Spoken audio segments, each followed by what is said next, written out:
The radio is playing low in the front room, a soft hum of voices and music drifting down the hallway, half lost in the early morning quiet of the house. The coffee is on the stove, percolating gently, releasing that warm, dark smell that means the day has begun. Outside the kitchen window, the sky is still soft, still uncertain, the colour of pale milk poured into water. A robin is calling from the elm tree at the edge of the yard. The clock on the wall above the icebox reads 10 minutes before 6. Mrs. Whitfield stands at the sink in her dressing gown, her hands wrapped around a mug she is not yet drunk from, simply listening. The house is hers in these few minutes before the children rise. The floor is cool beneath her bare feet. The kettle has not yet begun to sing.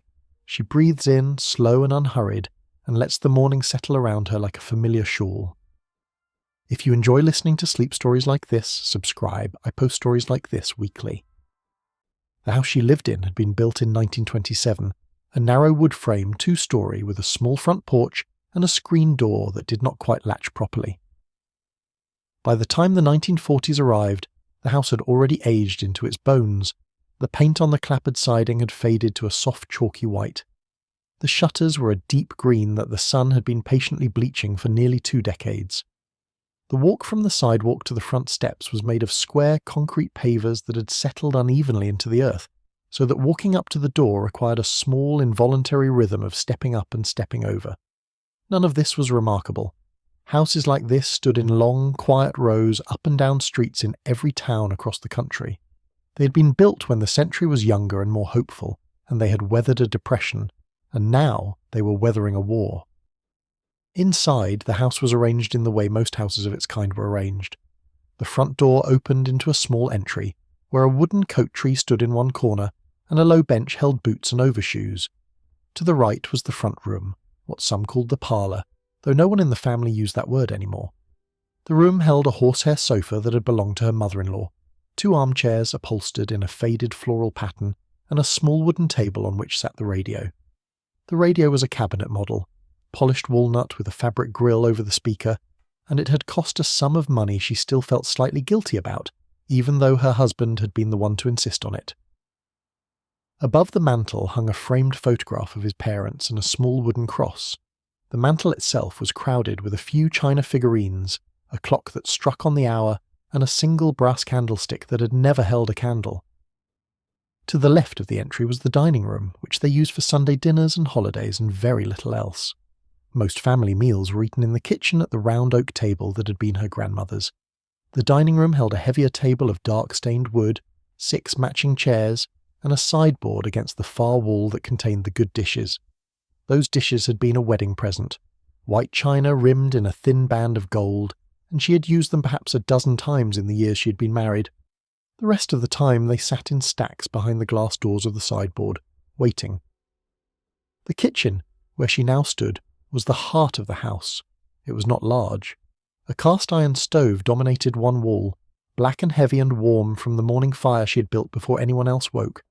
Beside the stove stood the icebox, its varnished oak doors holding back the cold air inside, where milk and butter and a small wrapped parcel of meat sat in patient darkness. The sink was a deep porcelain basin set into a wooden counter, and above it hung the window through which the morning light was slowly arriving. A short row of cabinets, painted the same pale yellow as the walls, held the dishes used every day. There was a small wooden table beneath the window where she did her preparation work, peeling potatoes and rolling out dough and shelling peas in the warmer months. And at the centre of the room stood the round oak table with its 4 mismatched chairs. She turned from the window now and set her mug down on the counter. She had to start the morning properly, and the morning meant a great many small ordered tasks performed in a particular sequence. First the fire in the stove, which she had already tended. Then the kettle, which she lifted from its hook and filled at the sink. Then the coffee, which was percolating already, but which would need to be poured into the cups her husband had set out the night before. Then the bread, which she had baked the previous afternoon, and which now sat under a clean cloth on the counter. Then the butter, which she retrieved from the icebox in a small yellow crock. Then the eggs, 3 of them, which she would scramble in the iron skillet when she heard the first sounds of stirring upstairs. She moved through these tasks slowly. There was no need to rush. Her husband would not be down for another 20 minutes, and the children would not be down for at least half an hour after that. This pocket of time before the household stirred was something she had come to treasure. The quiet had a quality to it that no other quiet possessed. It was a quiet held in trust, a quiet that knew it would end, and so it seemed somehow more precious than any silence she had known as a girl. The house creaked and settled around her. The fire in the stove made a soft sound like someone breathing in their sleep. The radio in the front room played on, low and gentle, a man's voice talking about something she was not quite listening to. She thought about the day ahead, though not in any sharp planning way. She simply let the shape of it pass through her mind. The breakfast she would serve, the dishes she would wash, the beds she would make, the laundry that needed to be soaked, the bread that needed to be started, the mending in the basket by her chair, the shopping list she'd begun the night before and would finish after the children left for school, the letter she still owed her sister in Iowa, the hem on her younger daughter's school dress which had come down again, the button she needed to sew back onto her husband's overcoat before the weather turned. None of these were urgent. They were simply the things that filled her hours, the small steady tasks that made the household run, the invisible labour that her family did not see because it was the very ground they walked on. She had not always been this woman. She had been a girl once, with 2 long braids and a tendency to climb trees. She had been a young woman who taught school for 2 years before she married, and she had been good at it. And she still sometimes felt the ghost of that earlier self when she sat at the kitchen table, helping her older daughter with arithmetic. But the school teacher had folded into the wife, and the wife had folded into the mother, and now she was Mrs. Whitfield of the narrow white house on Linden Street, and that was the name that contained her. She did not resent this. It was simply how things had unfolded, the way water finds its level, the way a river chooses its bed. The coffee was ready. She poured a cup for herself and stood drinking it slowly, looking out the window at the yard. The grass was still wet with dew. A grey squirrel was working its way along the fence line, pausing to investigate something at the base of the post. The neighbour's tabby cat was sitting motionless on their back step, watching the world with the patient, infinite gaze that cats possess. Somewhere down the street a screen door opened and closed. Somewhere else a milk wagon was moving, the soft clopping of the horses' hooves drifting through the cool air. These were the sounds of her morning. They had been the sounds of her mornings for years, and they would be the sounds of her mornings for years to come. She finished her coffee and set the cup in the sink. The day was beginning to gather itself. Upstairs she heard the faint creak of floorboards that meant her husband was awake. In a few minutes he would come down the stairs in his work shirt and trousers, his hair damp from washing, and he would kiss her cheek and ask if she'd slept well, and she would say yes, even on the mornings when she had not. He would sit at the table and she would set the coffee before him, and he would unfold the newspaper that had been brought to the porch in the dark hours of the morning. He would read aloud occasionally, small items that caught his eye, and she would listen while she cracked the eggs into the bowl. This was their morning. This was the shape of their lives together. There was a deep comfort in its sameness. The first robin had been joined by others now, and the chorus was rising in the elm tree. The sky was a paler shade of pearl. The kitchen was warm with the smell of coffee and bread and the soft heat of the stove. Mrs. Whitfield turned back to the counter and began to slice the loaf, and the day began, and the house began, and the small, steady life of an American housewife in 1940. Something began once more, exactly as it had begun the morning before, and the morning before that, and the morning before that. There was something about the rhythm of those days that is hard to describe to anyone who did not live through them. The rhythm was not the rhythm of clocks, though there were clocks. The rhythm was not the rhythm of bells or whistles, though factory whistles could be heard if the wind was right. The rhythm was the rhythm of the body in motion, of the seasons in their slow turning, of the household in its endless cycle of being made and being used and being made again. A woman in those years was the keeper of that rhythm. She did not always feel grand about it. Sometimes she felt very small inside it. But she kept it. Day after day she kept it. She thought sometimes, in idle moments like this one, about her mother.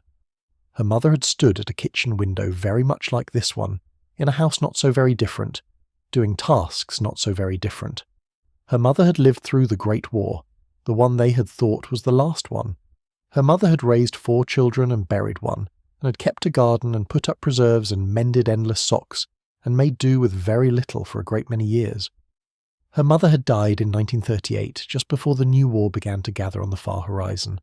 and there were days when she missed her mother with such a quiet, sharp ache that it surprised her, the way grief can surprise you long after you think you have made your peace with it.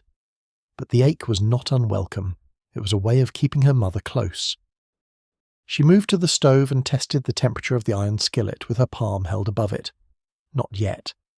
She added a small piece of butter to the pan and watched it begin to soften and slide. The smell of butter on a hot pan was one of the smells she loved most in the world. It was the smell of beginning, of nourishment, of the day setting itself in motion. She cracked the first egg against the rim of the bowl with practiced ease, then the second, then the third. She added a splash of milk, a small pinch of salt, a smaller pinch of pepper, and she whisked the eggs with a fork in the way her mother had taught her, gentle and quick. Her older daughter would want toast. Her younger daughter would want jam. Her husband would want everything together on his plate with no fussiness about it, which was how he had eaten every meal she had ever served him. The children would come down with their faces still soft from sleep and their hair tangled from their pillows, and they would slide into their chairs, and there would be the small comfortable noise of breakfast, the clinking of forks and the murmur of voices, and outside the kitchen window the day would continue to assemble itself, and the radio would be turned up a notch so they could hear the morning news, and the war that was so far away and so close would intrude briefly, a man's voice reporting on what had happened overseas, and then her husband would fold the newspaper and stand and say he had to be going, and the children would gather their books, and the house would empty out, and she would be left in the warm kitchen with the breakfast dishes and the long quiet morning ahead. But all that was still to come, for now the eggs were waiting in their bowl, and the butter was beginning to foam in the pan, and the kettle on the back burner was just beginning to sing its first thin note. The radio played softly. The light through the window had gone from pearl to pale gold. The first true sunlight of the morning slid across the kitchen floor and touched the edge of the table where her grandmother had taken her tea every morning of her long quiet life. Mrs. Whitfield smiled, a small private smile that no one was there to see, and she poured the eggs into the pan. The pan accepted them with a soft hiss. The morning accepted her. The house accepted her. The day accepted her. And she accepted them all in return, with the quiet, patient love that was her particular gift, and which was the gift of so many women in so many kitchens in so many small white houses across the long quiet country in those years. The smell of the eggs cooking joined the smell of the coffee and the smell of the bread, and the morning became fully itself. She lifted the pan and tilted it gently, letting the eggs find their shape. She thought of nothing in particular. She was simply present, simply doing, simply being the woman who stood in this kitchen on this morning in this house, in this small American town, in this strange, complicated year of the world. Somewhere across an ocean a war was being fought. Somewhere a young man she did not know was thinking of his mother. Somewhere a letter was being written. Somewhere a flag was being folded. But here in her kitchen the eggs were cooking and the bread was waiting and the day was beginning, and these small holy things were what she had been given to do, and she would do them as she had always done them, with the steady hands and the steady heart of a woman who had learned long ago that the world is held together by the smallest and gentlest of acts, repeated faithfully, year upon year upon year. She removed the pan from the heat. She heard her husband's footsteps on the stairs. She turned toward the doorway, smiling, and the morning continued. The rooms of the house were not separate to her. They were a single body, and she moved through them the way a person moves through their own life, knowing every corner without thinking, knowing where the floor squeaked and where the air came in cold around a window frame, and where the afternoon light fell in the long bar across the dining room carpet. She had lived in this house for 14 years. The first months had been strange to her, the rooms unfamiliar, the smells not yet her own. She had walked from room to room in those early days simply trying to memorize them, the way a new bride is supposed to. She had picked up small objects and set them down again. She had opened cupboards she did not need to open. She had stood in the middle of the front room one autumn afternoon and felt very young and very unsure, and she had wondered whether she would ever feel at home here. She felt at home now. The feeling had crept up on her over years, the way moss creeps over a stone. There had been no single moment of arrival. There had only been a gradual settling, a gradual learning, a gradual surrender of her old self to her new self, until one day she had realized that the house was no longer something she lived inside. but something that lived inside her. She knew its sounds, she knew its breath, she knew the precise quality of light that filled the upstairs hallway at 4 in the afternoon in October. She knew the precise warmth of the cast-iron radiator beneath her hand on a January morning. She knew which step of the staircase creaked beneath bare feet and which did not. These were small pieces of knowledge, but together they made up a kind of fluency, and the fluency was its own quiet form of love. The front room held the memory of every quiet evening they had spent there. The 2 armchairs by the radio had absorbed the shape of their bodies. The horsehair sofa had seen children fall asleep on it, with books open on their chests. The braided rug in front of the hearth had been walked on by 1,000 pairs of slippers, by visiting cousins, by the cat they used to keep before it had wandered off one summer and never come back. The wallpaper, a soft cream with a faint pattern of climbing vines, was beginning to show its age along the seams where the sun had touched it for too many years, but she did not mind. The fading was part of the room now. The room without it would have looked too new, too unlived. The room as it was looked like a place where life had happened, was happening, would go on happening. The dining room had its own particular quiet.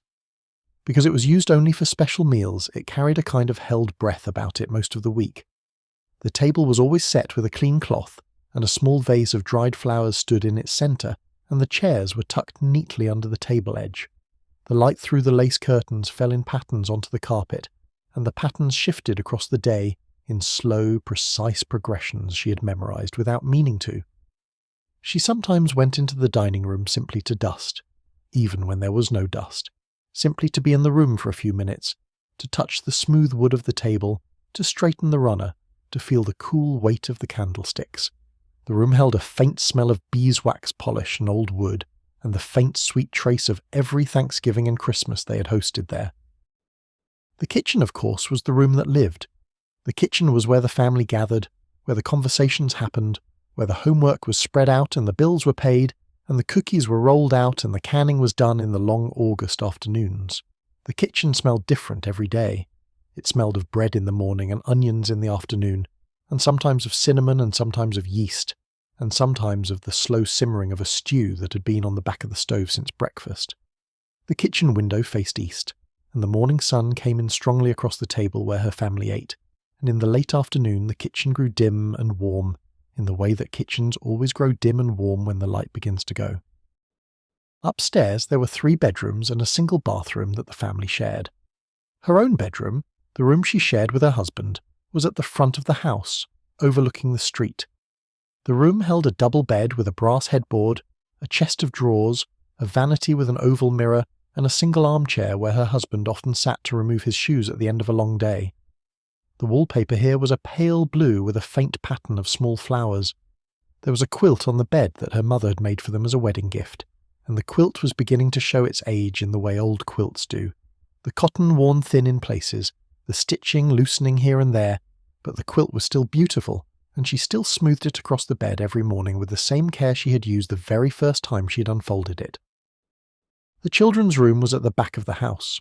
The 2 girls shared it, and the room held twin beds with white painted iron frames, a single dresser they shared, and a small desk in the corner where they did their homework when they did not bring it downstairs.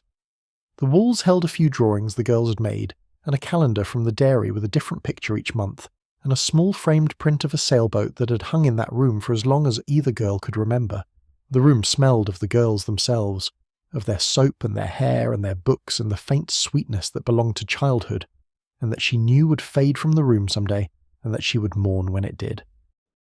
The 3rd bedroom was small, more of a sewing room now than a bedroom proper. It held her sewing machine, a treadle model that had belonged to her aunt, and a small daybed where guests sometimes slept, and a closet where she kept fabric and patterns and the long boxes of buttons and threads she had collected over the years.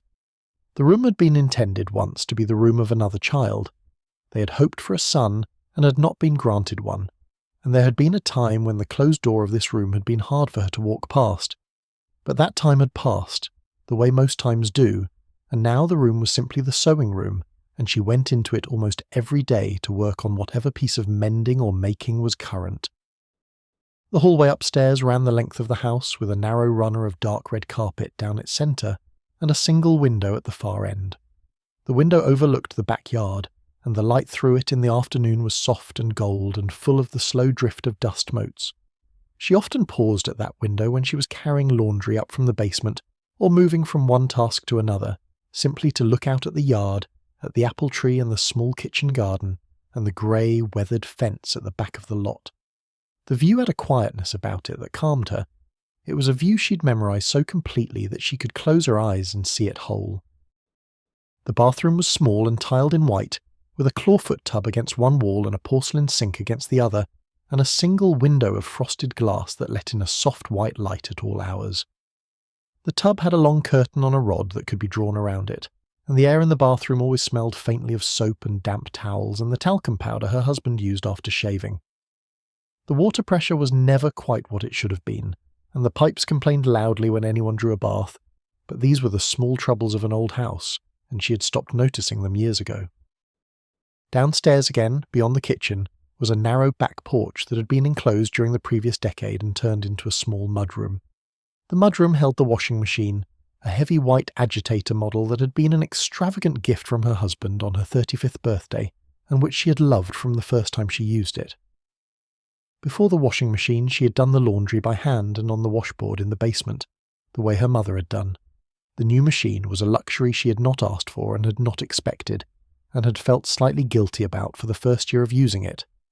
But guilt had given way to gratitude, and she now used the machine every Monday with a quiet pleasure that she did not bother to hide from herself. The basement was where she kept the larger work of the household. The basement had a stone floor and rough plaster walls and was lit by a single bare bulb that hung from a cord in the centre of the ceiling. The basement held the coal furnace, which her husband tended in the mornings and evenings of the cold months, and which she avoided when she could, because she did not like the heavy clang of the iron door and the heat that rolled out of it when it was opened. The basement also held the shelves where she kept her preserves and her canned goods, the long rows of glass jars filled with the bright colours of the previous summer, peach and plum and tomato and pickle and applesauce and green beans and corn. Walking down into the basement on a winter afternoon to bring up a jar of something for supper, she sometimes paused on the bottom step simply to look at the shelves, at the patient-ordered fruits of her summer labour, and to feel a slow, steady satisfaction that was hard to put into words. Each room of the house had its own smells, and she could close her eyes and pass from one to another in her mind by following the smells. The front room smelled of furniture polish, and the faint dustiness of upholstered things, and the trace of pipe tobacco that her husband sometimes smoked there in the evening.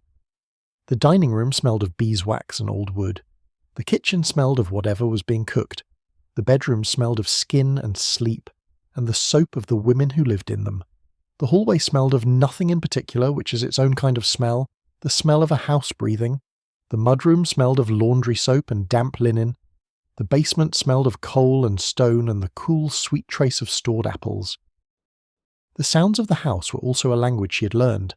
The kettle in the morning, the radio at midday, the pump of the washing machine on Mondays, the treadle of the sewing machine in the afternoons, the scrape of her husband's chair against the kitchen floor when he stood up from breakfast, the thud of school books being dropped onto the dining room table after the girls came home, the clink of dishes being washed in the porcelain sink, the slow ticking of the clock on the front room mantel, audible from anywhere in the downstairs when the house was otherwise quiet, the wind in the elm tree against the kitchen window, the settling of the floorboards at night when the house cooled, the soft breath of two daughters asleep across the hall, the breath of her husband beside her in the dark, the slow, soft heartbeat of a household at rest. The house had been built before she was born and would stand long after she was gone. She thought about this sometimes, though never with sorrow. She thought about the woman who had stood in this kitchen before her, the wife of the man who had built the house, and about the woman who would stand in this kitchen after her, the wife of some man yet unborn. The kitchen would hold them all in turn. The window above the sink would frame the morning light for each of them, and each of them would stand at the sink and look out and feel the weight of the day ahead, and the weight of the days that had come before, and the strange particular love that women feel for the rooms they have tended for years, and that have tended them in return. She came out of these thoughts slowly, as she always did. The house was quiet around her. The morning had moved on. She had finished the breakfast dishes some time ago, and had not realised how long she had been standing at the sink. She wiped her hands on her apron and looked at the clock. It was 8:30. Her husband had gone to work, the girls had gone to school.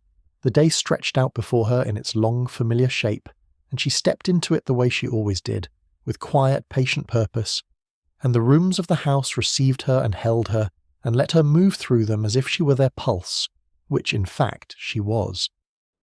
Long before the household stirred, she was already moving. The world outside was still in darkness when she first opened her eyes, a darkness particular to the hour before dawn, soft and unhurried and without urgency. The room was cool. Her husband slept beside her, his breathing deep and even, a sound she'd grown to depend on without ever consciously naming the dependence. She lay still for a moment, listening to him, listening to the house, listening to the small sounds of the early morning gathering itself outside the window. There was no clock on the bedside table, but she did not need one. Her body knew the hour. Her body had known the hour for so many years that the knowing had become a kind of inheritance, passed down to her from her mother and her mother's mother, the deep wordless knowing of women who had risen in the dark for as long as there had been houses and fires to tend. She slipped from the bed without waking him. The floor was cold beneath her feet. She found her slippers by the side of the bed where she had left them the night before and stepped into them. She took her dressing gown from the hook on the back of the door and pulled it on, tying the sash at her waist. The dressing gown was a plain dark blue, worn soft at the elbows, comforting in the way that very familiar garments are comforting. She left the bedroom door open behind her, so that her husband could hear her if he stirred, and she made her way down the hallway in the half-darkness, knowing each step of the way without needing to see it. The stairs were narrow and steep. She held the banister lightly as she descended.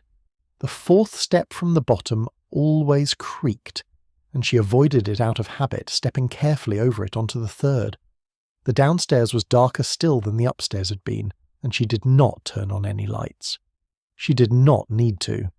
She made her way to the kitchen by touch and by memory, her hand brushing the corner of the dining room table as she passed it, her shoulder grazing the edge of the doorway as she turned into the kitchen. The kitchen window let in the faintest beginnings of pre-dawn, a paleness so faint it could not yet be called light, but which was enough for her to see by. The first task was the stove. The stove had to be lit and brought up to a working heat before anything else could happen. She knelt before it and opened the iron door at the bottom. The ashes from the previous day's fire had been raked down the night before, and she scooped them now into a small metal bucket she kept beside the stove for that purpose. The ashes were cool, and they smelled faintly of the wood that had made them. She would carry the bucket out to the garden later in the morning and scatter the ashes on the soil where they would feed the next year's vegetables. She laid the fire carefully, crumpled paper first, then small dry sticks she had brought in from the porch the night before, then a few small pieces of split pine. She struck a match against the side of the stove and held the flame to the paper. The paper caught at once, the flame yellow and quick, and she watched it climb up into the sticks and then into the pine, and she waited until she was sure the fire was going before she closed the iron door. The fire began to make its soft, warm sound. She added a small piece of seasoned oak through the top of the stove and closed the lid. The stove began to give off its first faint heat. While the stove was warming, she went to the icebox. The icebox sat in its corner, heavy and patient, its varnished oak doors closed against the dim kitchen. She opened the upper door first to check the level of the ice. The iceman came on Wednesdays, and today was a Thursday, so the ice was still in good shape. A large block that had been delivered the day before and that she had wrapped in newspaper to slow its melting. Beneath the ice compartment was the cold compartment, where she kept the milk and butter and meat. She took out the bottle of milk and set it on the counter to take the chill off. She took out the butter in its yellow crock. She closed the icebox door gently. The kettle was next. She lifted it from its hook above the stove and carried it to the sink. The water came out cold and clear, smelling faintly of the iron pipes it had travelled through, and she filled the kettle to its mark and carried it back to the stove. She set it on the back of the stove where it would heat slowly while she did her other tasks. The kettle would whistle when the water boiled, and the whistle was the signal that the morning had reached its first true milestone. She moved next to the coffee pot. The coffee pot was a tall metal percolator that had been a wedding gift from her husband's mother, and she had used it every morning for 14 years. She filled the basket with ground coffee from the tin on the shelf, 3 scoops, the the same 3 scoops she had measured every morning of her married life. She filled the pot with water from the kettle, set the basket and the stem into place, replaced the lid, and set the pot on the front of the stove where the heat was strongest. The coffee would begin to percolate in a few minutes, and the small, dark, drumming sound of its percolation would be the second sound of the morning after the soft hiss of the kettle. She moved next to the bread.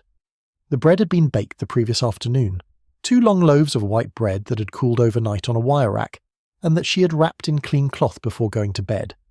She unwrapped 1 loaf now and set it on the wooden cutting board on the counter. She would slice it later when the family came down.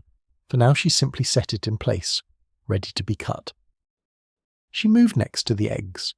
The eggs were in a covered bowl on the pantry shelf, 6 brown eggs from the laying hens her mother-in-law kept, and that arrived at her door each week in a small basket carried by the boy who lived 2 houses down. She would use 3 of them this morning. She set the bowl on the counter beside the loaf of bread. She moved next to the table. The table was a round oak table that had belonged to her grandmother, and she always set it for breakfast the night before, the way her mother had taught her. The plates and cups and saucers and silverware were already in place. She checked them now, straightening a fork here, a spoon there, making sure everything was as it should be. She lit the small kerosene lamp that sat at the centre of the table and adjusted its wick until the flame was steady and even. The lamp threw a soft yellow circle of light onto the table and the surrounding chairs. She paused for a moment, leaning her hands against the back of one of the chairs, and looked at her morning kitchen. The fire in the stove had grown strong. The kettle was beginning to sigh. The coffee pot was beginning to drum. The lamp on the table was glowing softly. The faint beginning of dawn was coming through the window. The kitchen smelled of wood smoke and coffee and the faint sweetness of the wrapped bread. The morning was unfolding around her with the slow, ordered grace of a ritual she had performed so many times that it had become a kind of prayer. She thought sometimes about the women who had stood in kitchens like this before her, and the women who would stand in kitchens like this after her. She thought about her grandmother, who had risen in the dark to tend a wood stove just as she was tending this one. She thought about her great-grandmother, of whom she knew very little, but who must have done much the same things in some farmhouse in Pennsylvania, or Ohio, or wherever it was that the family had originally come from. The thread of women rising in the dark went back so far, so very far, that she could not see its beginning, and she did not try to. She simply held her own small place in the long unbroken line, and she did her work, and the work was its own kind of belonging. She returned to the stove. The coffee was percolating fully now, the dark, fragrant smell of it rising into the warm air of the kitchen. She took down 2 cups from the cupboard, her husband's heavy white mug and her own thinner china cup with the chipped rim. She poured coffee into her own cup, added a small splash of milk and stood drinking it slowly in the half-light. The first cup of the day was for herself. The rest of the day's coffee would be poured for others. But this first cup, drunk standing at the counter in the quiet kitchen before anyone else stirred, was hers alone, and she had come to think of it as one of the small private gifts the morning gave her. While she drank her coffee, she let her eyes wander over the kitchen and let her mind wander where it would. She thought about the day. She thought about the things she would need to do. She thought about her older daughter, who had been quieter than usual the day before, and whom she would try to find a few minutes alone with this evening. She thought about her younger daughter, who had a school recital coming up, and who had been practicing her piece on the piano with a determination that made her mother proud. She thought about her husband, who had come home tired the night before, his shoulders set in the particular way they set when work had been harder than usual. She thought about the war, which was always there now in the background of every thought, the great dark weight of it pressing softly against the edges of every ordinary moment. She thought about her brother, who was somewhere in the Pacific. She thought about her cousin, who was somewhere in Europe. She thought about the boys from her neighbourhood who had gone overseas, and the boys who were still here but who would go, and the boys who had already come home in long boxes draped in flags and been buried in the cemetery on the hill outside town. She did not let herself dwell on any of this. The morning was for tending, not for grieving. The grieving would come at its own hours, in its own ways, and she had learned to let it.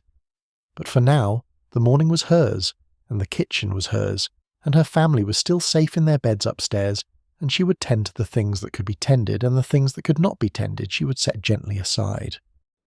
She heard a creak from the floor above. Her husband was awake. She heard the soft sound of his feet moving across the bedroom floor, the murmur of the springs as he sat down on the edge of the bed to put on his slippers. She heard him cross to the bathroom and close the door. She heard the soft running of water. She set her cup down on the counter, finished now, and turned her attention to the eggs. The kettle had begun its first faint whistle. The morning was moving on. She cracked the first egg against the rim of the bowl with practiced ease. She lit the second burner of the stove and set the iron skillet over it to warm. She added a small piece of butter and watched it begin to soften. She heard her husband's footsteps coming down the stairs. He paused at the bottom, as he always did, to push the kitchen door fully open and to look in at her. She turned and smiled at him. He came into the kitchen and bent and kissed her cheek. He smelled of soap and shaving cream and the faint trace of the sleep he had just left. His hair was damp where he had combed it back. He was already in his work shirt and trousers, his suspenders not yet on his shoulders, his collar still unfastened. "How did you sleep?" he asked. "Well enough," she said, the way she always answered. He took his place at the table. She poured his coffee into the heavy white mug and set it before him. He nodded his thanks and reached for the newspaper that had been brought to the porch and that he had retrieved on his way through the front room. He unfolded it and began to read. She returned to the eggs. The morning had begun its second stage, the stage of family, of presence, of voices and footsteps and small sounds of life. The first stage, the stage of solitude and ritual, was over for the day. It would return tomorrow. It always returned. She cracked the second egg. She thought, as she whisked the eggs, about how strange and good it was. This rhythm of being alone and then being with, of solitude folding into company and then back into solitude. The women's hours and the family's hours were different in their textures and their tempos, and a wife learned to move between them without strain, the way a swimmer learns to move between the deep water and the shallow. She had not always been good at it. There had been years, in the early part of her marriage, when she had resented the family's hours, when she had wanted more of her own. But that resentment had softened over time, and now she could not imagine her life without both. The solitude made the company richer. The company made the solitude more precious. Each held the other, and the day held them both, and she held the day, and the kitchen held her, and the house held the kitchen, and so on outward in concentric circles of holding, until the entire small world was held, and the day went on. The girls would be down soon. She could hear them stirring overhead, the soft sounds of two girls waking, the murmur of their voices to each other, the rustle of their bedclothes. She added the eggs to the pan and stirred them gently with a wooden spoon. The pan accepted them, the morning accepted them, the day accepted them, and she stood at her stove in her dressing gown in the half-light of an ordinary kitchen, in an ordinary house, in an ordinary town, in an extraordinary year of the world, and she made breakfast for her family, the way her mother had made breakfast for her family, the way her grandmother had made breakfast for hers, the way women had been making breakfast for as long as there had been families, and the long unbroken line of it carried her gently through the morning like a slow, strong river that had been running since long before she was born and would go on running long after she was gone. The eggs were soft and golden when she took them off the heat. She set the pan aside and reached for the bread. The knife she used was an old one with a wooden handle worn smooth by years of use, and she sliced the loaf in even slices, 6 in all, and set them on a plate on the counter. She arranged a small dish of butter and a jar of the strawberry jam she had put up in June. The girls came down the stairs in their nightgowns and bare feet, their hair still loose, and they took their places at the table with the soft yawns and morning faces of children just emerged from sleep. "Good morning," said her older daughter, who was 12 and beginning to lengthen into the shape of the woman she would become. "Good morning," said her younger daughter, who was 8 and still all softness and roundness, and the dimples in her cheeks. They reached for the bread and the jam and the milk that their mother had set before them, and the kitchen filled with the small clinks and murmurs of a family at breakfast. Her husband folded a corner of the newspaper down so he could see them, and he asked the girls about their day, and they answered him in the half-formed sentences of the not yet fully awake. She stood at the stove and watched them, and she felt the deep, familiar, quiet contentment of seeing her family gathered, and she carried the platter of eggs to the table and served each of them in turn. The morning routine had its phases, and breakfast was simply one of them. After breakfast came the sending forth. The girls had to be helped to dress, their hair combed, their books gathered, their lunch pails packed with sandwiches she had made the night before. Her husband had to find his hat and his coat and his keys and his cigarettes. There was always a small flurry at the door, the gathering of last things, the brief hurried exchanges about what time he would be home and what they would have for supper and whether she needed anything from the store. Then the door would close behind them, and the house would settle into its long, quiet daytime, and she would be alone. She did not mind being alone. She had come to enjoy the long hours of solitary work that filled her weekdays. There was a particular freedom to being alone in a quiet house, a freedom that was not loneliness but its near cousin, the freedom to move and think and work at her own pace, without the small constant interruptions that family life brought. The morning hours after the family had gone were her most productive hours, and she had learned to use them carefully. She began with the breakfast dishes. The dishes were not many, but they had to be washed before anything else could be done in the kitchen. She filled the sink with hot water from the kettle, added a generous shake of soap powder, and lowered the dishes in one by one. She washed each dish with a cloth, rinsed it under the tap, and set it to drain on the wooden rack beside the sink. The work was simple and rhythmic, and she found a quiet pleasure in it that had taken her years to recognize. As a young bride, she had viewed the dishes as a chore, something to be gotten through. Now she viewed them as a kind of meditation, the warm water on her hands, the slow, steady progress through the stack, the satisfaction of seeing the sink empty and the rack full and the kitchen returning to order. While the dishes drained, she made the beds. She climbed the stairs and went first to her own room, where she straightened the sheets and smoothed the quilt and plumped the pillows and tucked everything back into the order her husband had left it in when he stood up to dress. She went next to the girls' room, where the beds were more chaotic, the sheets pulled this way and that by the restless sleep of children.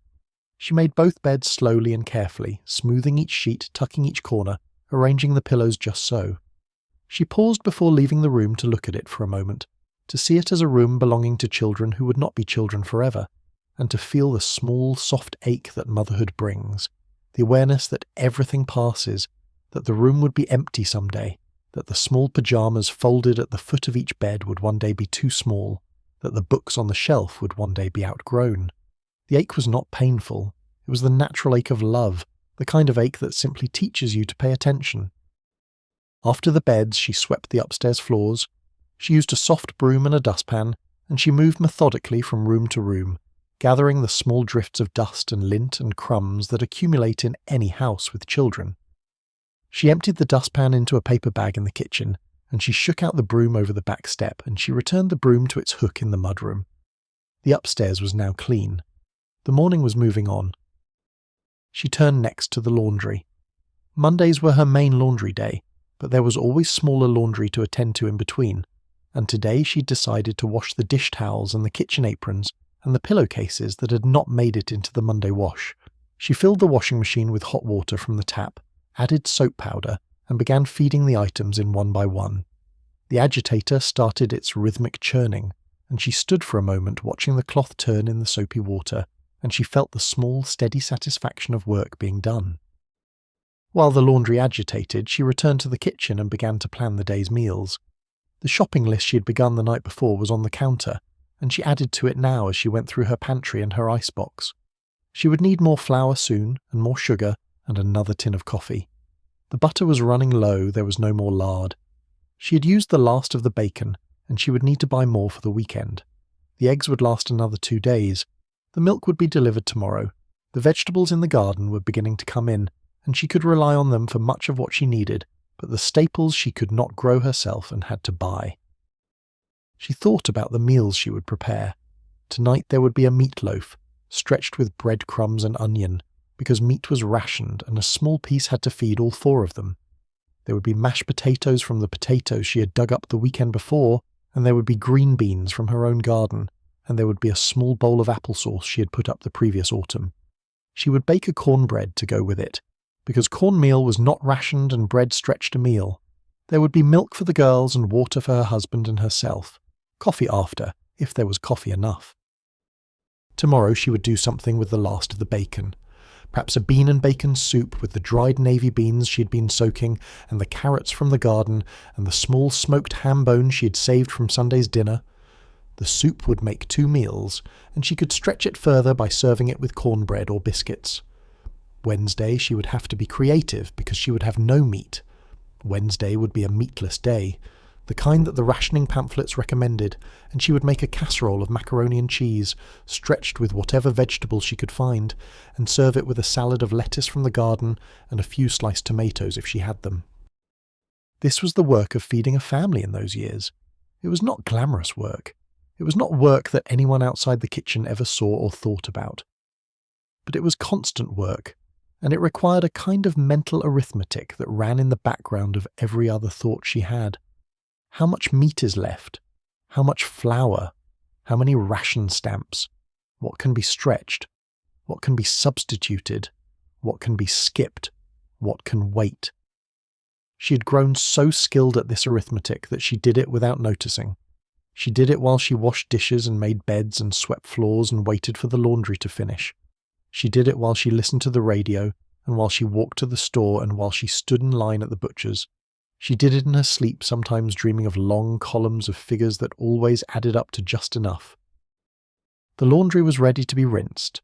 She drained the soapy water from the machine and refilled it with clean water, and she let the machine run through its rinse cycle, while she gathered the wooden clothespins from the basket on the porch.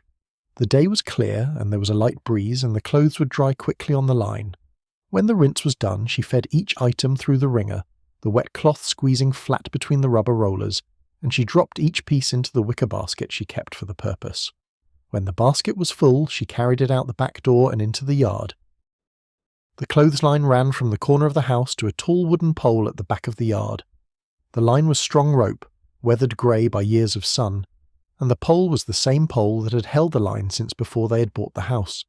She pinned each item carefully, the long row of dish towels in their soft white repetition, the aprons with their cheerful prints, the pillowcases that her mother had embroidered for her many years ago. The clothes hung in the morning light, very white against the green of the lawn and the deeper green of the trees beyond. She stood for a moment after she'd finished simply looking at the line. There was something deeply satisfying about a full clothesline. It was the visible proof of work done, of order imposed, of cleanliness preserved against the constant tide of dirt that life threw at her. She returned to the kitchen, the empty basket on her hip. The morning had reached its middle. The sun was higher now, slanting in through the kitchen window, warming the table where the family had eaten. She washed her hands at the sink and dried them on her apron. She looked at the clock. 10:30. There were still several hours before she would need to begin thinking about lunch for herself, and many more hours before supper. The middle of the day stretched before her, full of work but unhurried, and she stepped into it as she always did, with the patient, steady purpose of a woman who knew exactly what needed to be done and had no need to rush. The garden was waiting. She put on her old straw hat, the one she wore for working outside, and she went out the back door and crossed the lawn to the small fenced plot at the rear of the property. The garden was about 30 feet long and 20 feet wide, and it represented 2 months of her labour each spring, and a constant tending through the summer. It had been her own project from the beginning. Her husband had built the fence and turned the soil for her the first year, but everything else had been her work, and the garden had become her particular pride. This morning she needed to check the beans, water the tomatoes, and pick whatever was ready for the day's meals. She moved slowly through the rows. The bean plants were heavy with pods, and she crouched and began to pick, dropping the long green beans into the basket she had brought. The picking was repetitive and pleasant work, the kind of work that let her mind drift. She thought about the war. She thought about her brother. She thought about the letter she'd received from him the week before, a short, cheerful letter that had told her nothing about where he was or what he was doing, and that had filled her with both relief and worry in equal parts. He was alive. He had been alive when he wrote it, but she did not know what had happened since. The garden helped her with thoughts like these. The garden was patient and present and did not allow her to spiral too far into worry. The beans were here in her hands, the earth was warm beneath her shoes, the sun was on her shoulders, the wind moved in the small leaves of the bean plants. These were the things that were real, and she let herself sink into them. The war was real too, but it was real somewhere else, somewhere she could not see, somewhere she could not reach. The garden was a small kingdom she could reach. The garden listened to her work. When the beans were picked, she moved to the tomatoes. The tomatoes were heavy on their vines, the green fruit beginning to blush red in places. She picked the ones that were fully ripe and added them to her basket. She pinched off a few yellow leaves that had begun to wither, and she pulled a few weeds that had grown up between the plants. She picked a small handful of basil from the herb plants she kept near the kitchen door, and a sprig of thyme and a few small green onions. She watered the tomatoes from the rain barrel that stood at the corner of the house. The barrel was nearly full from the rain a few days earlier, and the water was cool and slightly sweet, the way rainwater is. She dipped her watering can in and out, and walked back and forth between the barrel and the tomato plants until she had watered each one.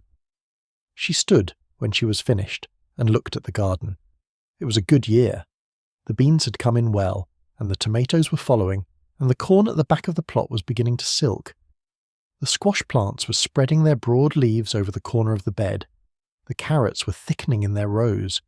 The lettuce had bolted in the heat, but the second planting was coming up nicely.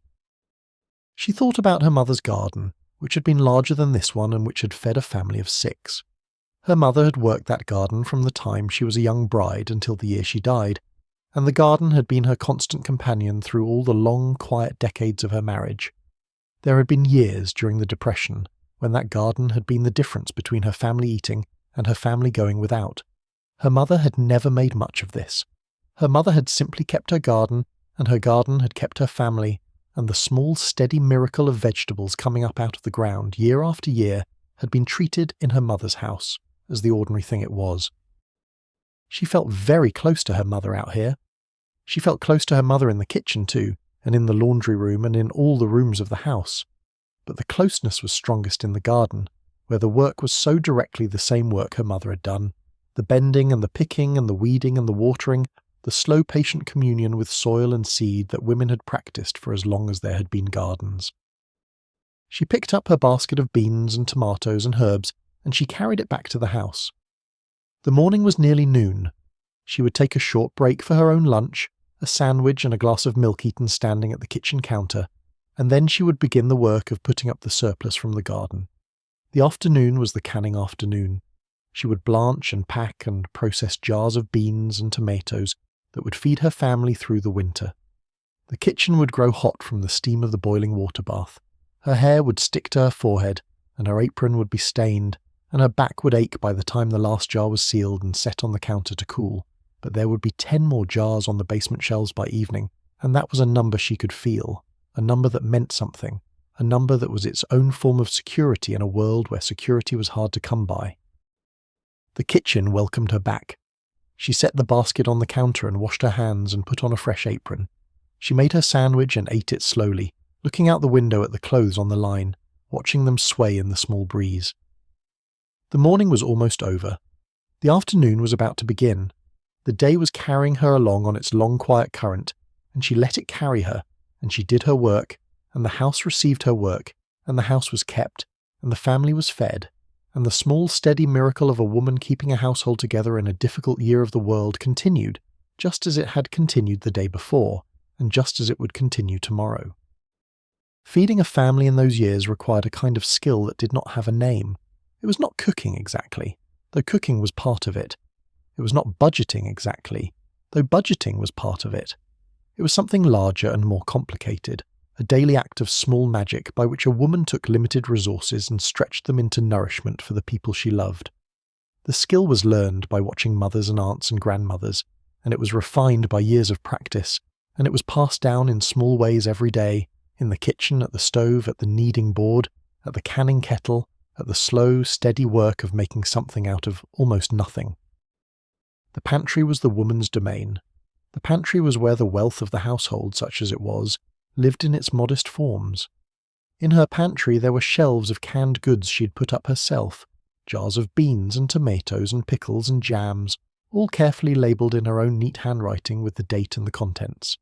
There were sacks of flour and sugar and rice, set on the floor where mice could not reach them, the tops folded down and tied with string. There were tins of coffee and tea and cocoa, each in its place on the shelf. There were small jars of spices, some of them old, some of them very old, the labels fading, the contents still potent enough for her purposes. There was a tin of baking powder and a smaller tin of baking soda, and a bottle of vanilla extract that had to be used sparingly because vanilla was hard to come by now. There was salt in a wooden box and pepper in a tin shaker. There was a small jar of mustard powder and another of dried celery seed. There were noodles in a long wooden box and dried beans in glass jars, and a small cloth bag of rice she was saving for special occasions. The pantry was a record of her work and her foresight. The pantry told the story of what she'd grown, what she had bought, what she had preserved, what she had hoarded against the long, uncertain winter that always lay ahead. A good pantry was a comfort. A good pantry meant that no matter what happened, the family would eat. A good pantry meant that she had done her job, that she had earned her place in the household by the only currency that mattered to her, the currency of food on the table. Rationing had changed things, of course. Rationing had made the work harder.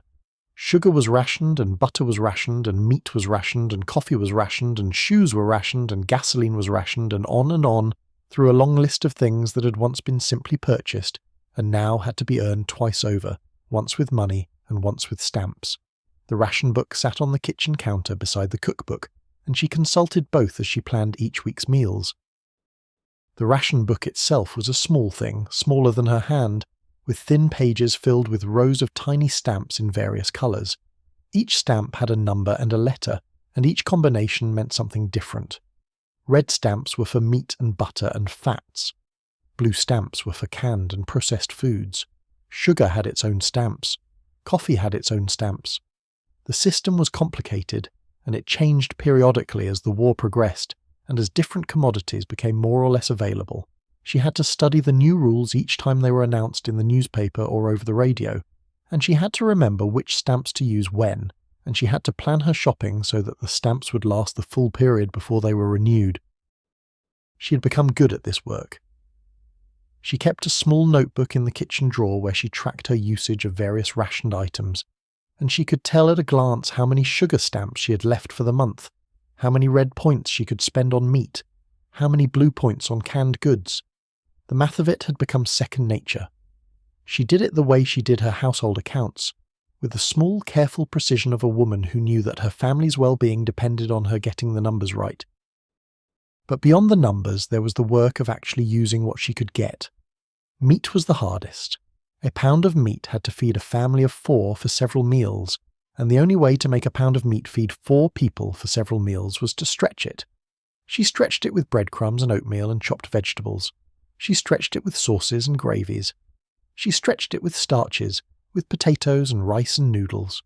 A small piece of stew meat could be turned into a soup that fed the family for 2 suppers and a lunch. A small piece of ground beef could be turned into a meatloaf that fed the family for a supper and gave them sandwiches for the next day's lunch. A whole chicken, when she could get one, fed them for a small eternity. She made the bird itself into a roast dinner the first night. She made the carcass into soup the next day. She made the small remaining scraps of meat into a chicken salad, or a chicken sandwich filling that disappeared by the 3rd day. Nothing was wasted. Nothing could be wasted. Waste was a kind of sin in those years, a sin against the boys overseas who were doing without, a sin against the women in her own neighbourhood who had less than she did, a sin against the future that no one could quite see. She had a small repertoire of recipes that she could rotate through depending on what she had available. There was the meatloaf, of course, which could be made with whatever was on hand. There was the meatless casserole of macaroni and cheese, which her family had come to enjoy and which she made at least once a week. There was the bean soup, in which the dried beans simmered all day on the back of the stove with whatever bones or scraps she could throw in, and which by evening had become a thick, fragrant pot that fed everyone with bread and butter on the side. There was the corn pudding, made with corn from the garden, and a little egg and milk and a thrifty amount of butter, baked in a slow oven until it set. There was the cabbage and noodle dish that her mother had made, a simple thing of buttered noodles and shredded cabbage cooked together in a pan with a little salt and pepper. There was the chicken and dumplings. When she could get a chicken, the dumplings made with flour and milk and a little baking powder, dropped onto the top of the simmering pot and steamed until they were puffy and tender. There was the bread pudding, made with stale bread and a little milk and an egg and whatever sweetness she could spare. The recipes were not glamorous. The recipes did not appear in the fancy magazines or in the cookbooks that featured photographs of elaborate dinners. The recipes were the recipes of women who had to make do, and the recipes had been refined over generations of making do, and they were good recipes, and her family ate well enough on them, and no one in her household ever went hungry. She thought about the substitutions she'd learned to make. When sugar was scarce, she used honey or molasses or corn syrup. When butter was scarce, she used lard or vegetable shortening, or, in a pinch, the rendered fat she saved in a tin on the back of the stove. When eggs were scarce, she used baking powder or vinegar in baking recipes to give them a little lift. When flour was running low, she stretched it with cornmeal, or with the ground oatmeal she made by running rolled oats through her hand grinder. When milk was scarce, she used water and a little powdered milk, mixing it in just enough to add some richness. The substitutions were not perfect. The substitutions made the food slightly different, slightly less rich, slightly less the way the recipes had always been. But the substitutions kept the family fed, and that was what mattered. She kept a small box of recipes that her mother had written out for her when she got married. The recipes were in her mother's careful handwriting, the letters slanting slightly to the right, the spelling occasionally creative, the measurements often expressed in handfuls and pinches and good amounts, rather than in standard cups and teaspoons. The box had been her wedding gift from her mother, and the box was one of the things she would have grabbed first if the house had been on fire. The recipes in the box were not just instructions for cooking. The recipes in the box were her inheritance from the long line of women who had come before her, the women who had figured out how to feed families on very little, the women who had refined and perfected the small daily miracles of soup and bread and stew and pie, and who had passed those miracles down through the generations the way other families passed down jewellery or land. She made meals every day, 3 of them usually: breakfast, which she had already prepared this morning; lunch, which her husband and the girls ate at work and at school, but which she ate at home alone; supper, which was the main meal of the day, and which gathered the family back together at the kitchen table. Then there were the snacks, the after-school cookies she had ready when the girls came home, the small bowl of nuts or fruit she set out before supper, the slice of bread and butter her husband sometimes wanted when he came in from work. Every meal had to be planned, prepared, served, and cleaned up after. Every meal was its own small project, with its own beginning and middle and end. Every meal happened against a constantly shifting background of available ingredients, ration points, weather, garden conditions, and the moods and appetites of the people she was feeding. But she did it. She did it every day. She had done it every day for 14 years, and she would do it every day for many more years to come. The work was endless and unappreciated and absolutely essential, and she did not complain about it, because complaint was not the language she had been taught. The language she had been taught was the language of doing, of making, of providing, of seeing that the people in her care were fed and clothed and warm and as content as the times allowed. The language of doing was a quiet language, and most of its sentences ended before anyone outside the kitchen knew they had been spoken. She thought sometimes about the women in the magazines.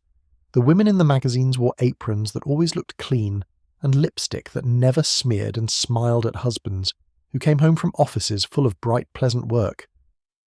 The women in the magazines served meals on white tablecloths in dining rooms full of crystal and silver.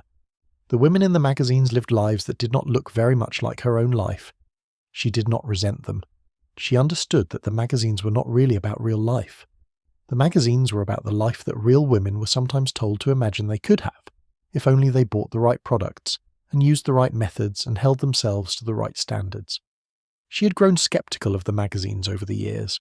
She had grown to trust her own ways more than the ways the magazines recommended. Her mother's recipes worked better than any recipe she had ever cut out of a magazine. Her own routines were more efficient than any routine an advertisement had suggested.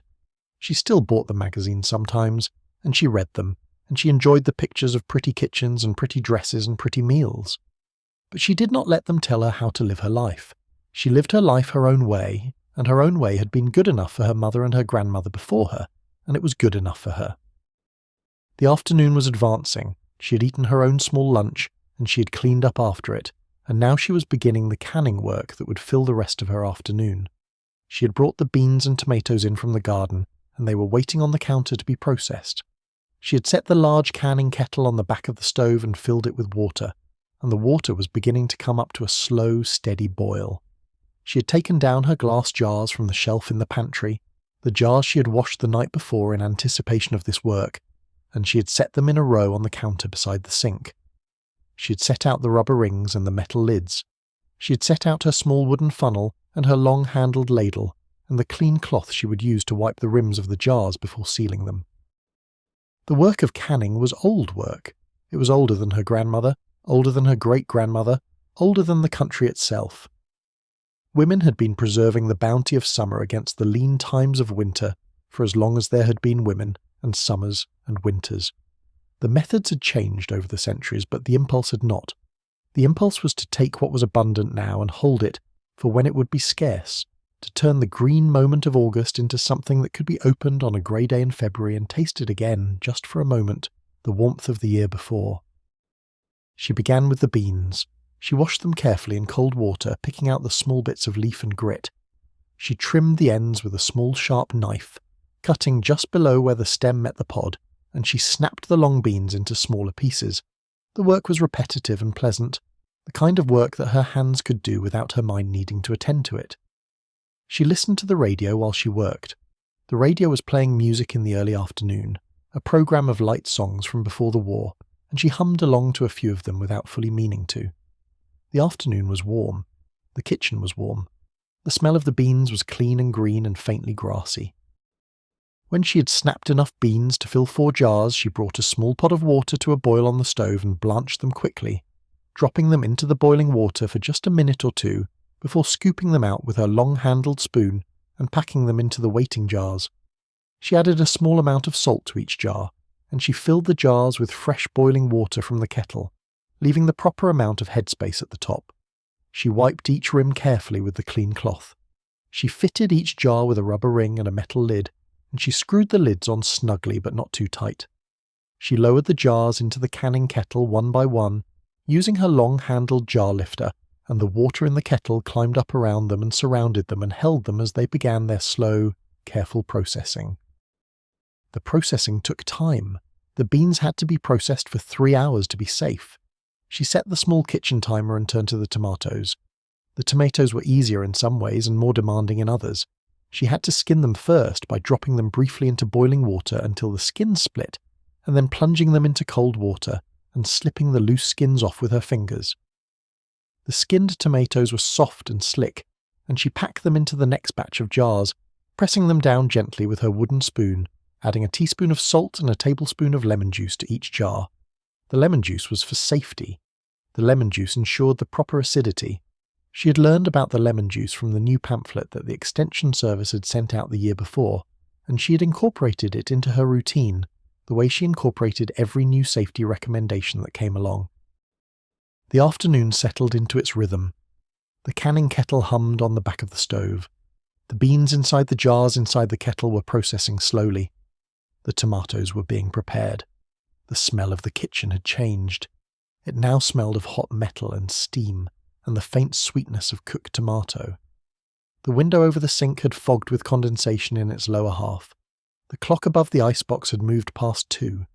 The sun had moved past its high point and was beginning the long, slow afternoon journey toward the west. She thought, while she worked, about her own pantry shelves and what would fill them this year. She kept a small list in her head of what she had put up and what she still needed to put up. She had already done the strawberry jam in June, the first preserve of the summer, the bright sweet jewel-like jars that would brighten breakfast through the winter.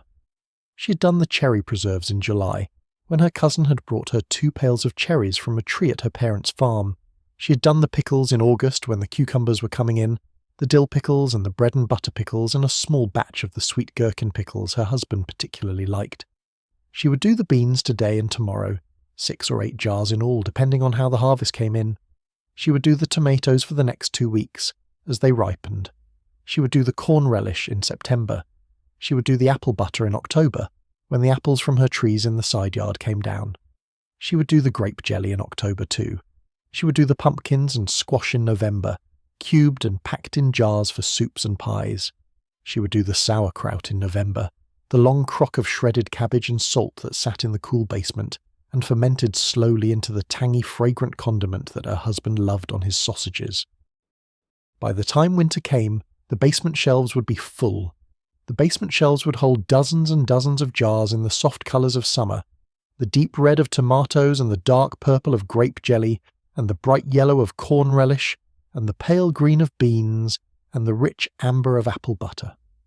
She would walk down into the basement on a cold January afternoon and stand before the shelves and feel the slow, steady satisfaction of seeing them, the visible proof of her summer's labour, the assurance that whatever else the winter brought, her family would eat well.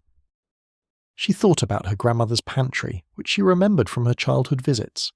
Her grandmother's pantry had been larger than her own, a long narrow room off the kitchen with floor-to-ceiling shelves on both sides. The shelves had held jars and tins and crocks and bags of every description. Her grandmother had been a farm wife, and her pantry had reflected the abundance of a farm. There had been smoked hams hanging from hooks in the ceiling, and crocks of pickled eggs, and tins of biscuits, and barrels of flour and oats, and jars of every preserve her grandmother had ever made.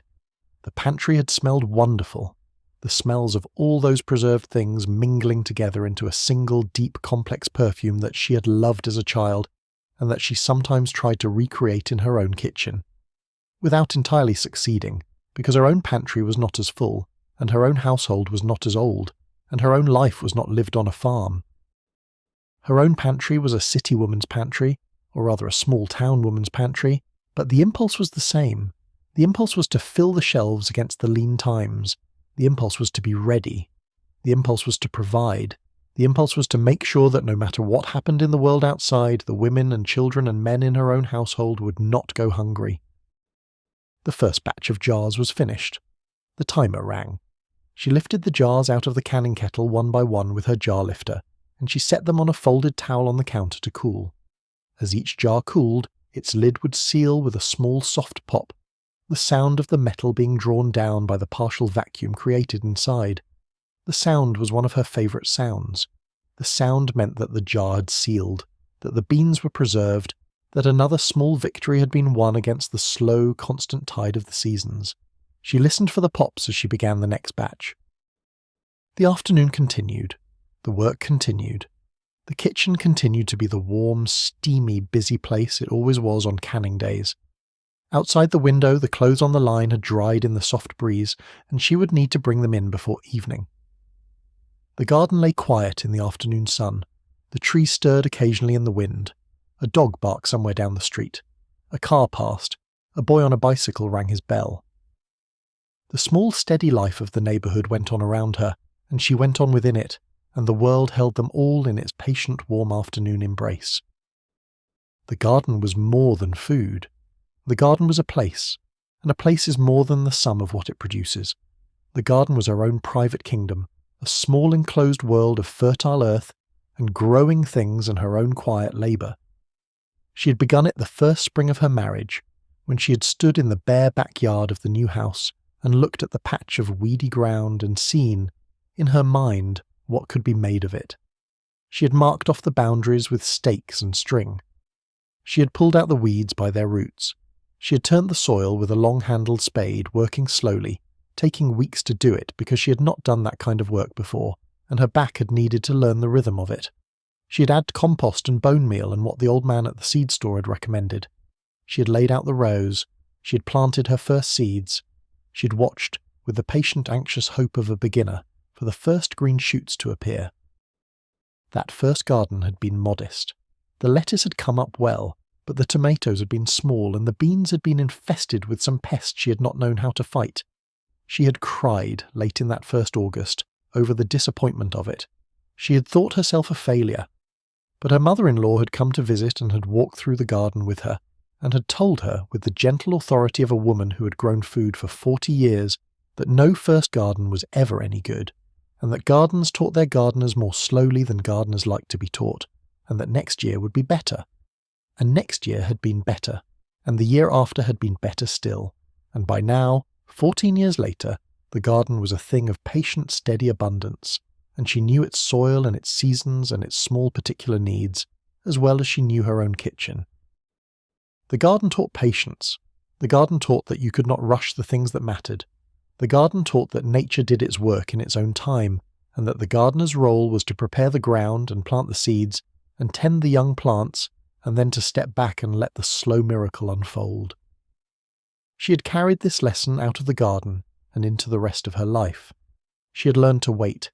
She had learned that some things ripened in their own time, and that pulling at them only damaged them. her children, her marriage, her friendships, her own slow growth into the woman she was becoming. All of these were like the plants in her garden. They could not be hurried. They could only be tended. The pantry, too, was more than food. The pantry was a record. The pantry was the visible accumulation of her labour across the seasons, a kind of biography written in jars. Each jar on the basement shelves held a particular afternoon. The strawberry jam from June, when she'd stood at the stove in the heat and stirred the bubbling fruit while the radio played softly from the front room, and her younger daughter sat on a stool in the corner sneaking small berries from the bowl. The peach preserves from late July, when her mother-in-law had come to help, and they had worked together at the kitchen counter, peeling and slicing and laughing in the way two women in a kitchen often laugh, with words half-formed and meanings half-spoken, and a deep wordless understanding running underneath. The tomato sauce from September, when the harvest had come in all at once, and she had spent 3 days putting up jars, her hands stained red, her arms aching, but a kind of triumphant exhaustion settling over her by the third evening as she counted the rows of completed jars. The pantry was a memory palace. She could stand before it and remember entire afternoons, entire seasons, entire years. The grape jelly from the autumn after her youngest was born, the year she had thought she would never have time to put anything up, and her mother had come and helped her, and the kitchen had filled with the smell of grapes and the soft sound of a baby sleeping in the next room. The applesauce from the autumn after her father had died, when she'd needed work for her hands and had put up 40 jars even though they did not need that many, simply because the work had kept her from breaking. The pickles from the summer her older daughter had started school. The summer the house had felt strangely empty during the long mornings, and she had filled the emptiness with vinegar and cucumbers and the small ordered work of preserving. Other women in the neighbourhood had pantries like hers. She had visited them sometimes, when she went to help with a canning afternoon or to deliver a borrowed pot. She had seen Mrs. Hennessy's pantry, which was larger than her own, and held neat regimented rows of jars all labelled in Mrs. Hennessy's precise blue ink. She had seen Mrs. Schultz's pantry, which was smaller, and held mostly preserves of the cherries and apples from the small orchard at the back of the Schultz lot. She had seen Mrs. Marrick's pantry, which was crammed with the unfamiliar preserves of an immigrant household, things she did not know the names of, pickled vegetables in a different style, fruits put up with sugar she had never tasted before. Each pantry was different, and each pantry was the same. Each was a woman's archive. Each was a kind of biography. Each was a quiet statement that the household would be fed through the winter, that the work had been done, that the woman who kept the house knew what she was doing. The work of putting up was sometimes done alone and sometimes in company. There were canning afternoons when she did everything herself, moving methodically through the steps with the radio playing and her own thoughts for company. There were other afternoons when she had a friend or a neighbour over and they did the work together, doubling the output and halving the loneliness. There were occasionally larger gatherings, when several women would meet at one house and work through a particular bounty together. The summer that Mrs. Hennessy's plum tree had produced more plums than any one household could use, she had hosted 3 other women in her kitchen, and they had worked from morning to evening putting up 60 jars of plum preserves, dividing them at the end of the day, each woman going home with 15 jars of work she'd not done alone. These shared afternoons were among her favourite hours. The work was hard, the kitchen was hot, the hands grew tired. But there was a particular pleasure in working alongside other women who understood the work, who did not need to be instructed, who moved through the kitchen with the same practised ease as she did. They talked while they worked. They told stories. They shared recipes and complaints and small worries and small triumphs. They paused for cups of coffee and slices of cake. They lifted boiling kettles together and stirred long simmering pots while one another rested. And by the end of the day, when the jars were cooling on the counters, and the kitchen was finally still, there was a closeness among them that no amount of formal visiting could have produced. They had worked together. They had made something together. They had stood at the same stoves and bent over the same counters and used the same wooden spoons.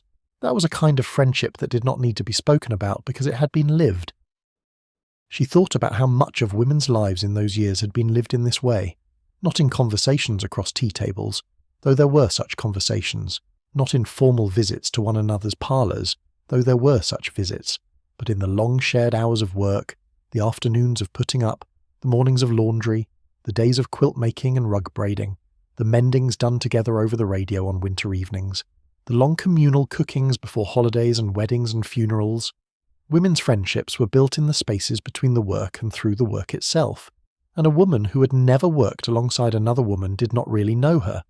The work was the language. The work was the way you said you were her sister, her friend, her ally, in the long, slow project of keeping a household and a neighbourhood and a small piece of the world together.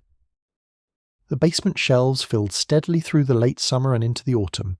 The beans gave way to the corn relish gave way to the apple butter gave way to the sauerkraut and the pumpkin. By Halloween, the shelves were almost full. By Thanksgiving, the last few jars were going up. By the first snow of the year, the work was done, and she could walk down the basement steps and look at the long rows of jars and know that whatever the winter brought, the family would eat. She thought, sometimes, about the women in cities who could not have gardens, the women in apartment buildings, the women in tenement houses, the women who had no soil to plant in and no basement to store in. She had cousins in Chicago and an aunt in Brooklyn, and she knew that their preserving was done differently, if at all. Some of them belonged to community canning kitchens that had been set up by the government and by churches, where women could come and use shared equipment to put up vegetables they had bought rather than grown. Some of them did smaller-scale preserving on hot plates in cramped kitchens, putting up just a few jars of jam or pickles to feel the connection to the older ways of doing things. Some of them did no preserving at all, buying their canned goods from the grocery store and pretending the pantry did not matter. She did not judge any of them. The work was different in different places, but she knew in her own bones that the pantry mattered to her in a way that store-bought cans never could. The pantry was hers. The pantry was her own work. The pantry was her own particular form of love. By the time the work of the day was done and the kitchen was quiet again, she had moved through so many small actions, so many small movements, that her body felt the soft, welcome tiredness of work well done. She would sit for a few minutes in the kitchen chair by the window, and she would look out at the garden in the late afternoon light, and she would feel a deep, slow gratitude that was hard to put into words. The work was hard. The work was endless. The work was not always appreciated, but the work was hers, and she had learned over the years that her work mattered, that it added up to something, that it made a life and a household and a family possible, and that was no small thing. That was, in fact, almost everything. The neighbourhood was a kind of family, though it was a family she had not chosen. The houses on Linden Street stood close to one another, each on its narrow lot, each with its own small front porch and its own small backyard. The fences between properties were low and easily looked over. The driveways ran side by side. The windows of one kitchen often faced the windows of another. There was very little privacy in a street like this, but privacy was not what the women of the neighbourhood expected from one another. What they expected was something different, a kind of mutual visibility, a kind of unspoken witnessing, a knowing of one another's rhythms that ran beneath all the surface niceties of polite life. She knew her neighbours. She knew them in the way a woman knows her neighbours when she's lived next to them for years, and has watched their children grow and has loaned them sugar and borrowed their flour, and stood with them on porches in summer evenings and waved to them through kitchen windows in winter mornings. She knew which families had what trouble. She knew which marriages were happy and which were strained. She knew which children were difficult and which were easy. She knew whose husband drank too much and whose wife was struggling with her nerves. She knew these things not because she had been told them, but because she had observed them, with the slow, patient observation of a woman who lived in close proximity to other women, and who had learned over the years to read the small signs. To her left lived Mrs. Hennessy, a widow of 50-something who had lost her husband in 1937 to a sudden illness and who had been alone ever since. Mrs. Hennessy kept a tidy house and a tidy yard, and was the sort of woman who would always be at her kitchen window at the same time every morning, waving across the driveway with a small economical wave that meant, "I see you, you see me, all is well." Mrs. Hennessy had a son who had been drafted in 1942 and was now somewhere in North Africa, and Mrs. Hennessy did not talk about it much, but she'd grown thinner since he'd gone, and the small flag with the blue star hung in her front window, the way it hung in front windows up and down the street, and Mrs. Hennessy looked at the mailbox every morning with a particular alertness that she had not had before. To her right lived the Schultz family, Mr. and Mrs. Schultz and their 4 children. Mrs. Schultz was a tall, thin woman with a German accent. the second generation of a family that had come over from the old country in the 1880s. She made the best strudel in the neighbourhood, and she had taught her daughters to make it, and the smell of butter and apples and cinnamon often drifted from the Schultz kitchen on Sunday afternoons. Mrs. Schultz had been a little worried about her family name during the early years of the war, the way many German-American families had I'd love worried. to meet up this weekend. How about There had Saturday been a few hard months Great, when I'll see she'd you not then. gone out much, when she'd wondered whether the neighbourhood would turn on her the way the neighbourhood had turned on some German-American families in some places. But Linden Street had not turned. The neighbours had simply gone on being neighbours. Mrs. Schultz had brought a strudel to the church bake sale the way she always did, and no one had said anything ugly, and the strudel had sold quickly, the way it always did. And after a while, Mrs. Schultz had stopped worrying so much, though her shoulders had a slight set to them that they had not had before. Across the street lived the Mecks, an Irish Catholic family with 7 children that ran the length of the lot like a small organised army.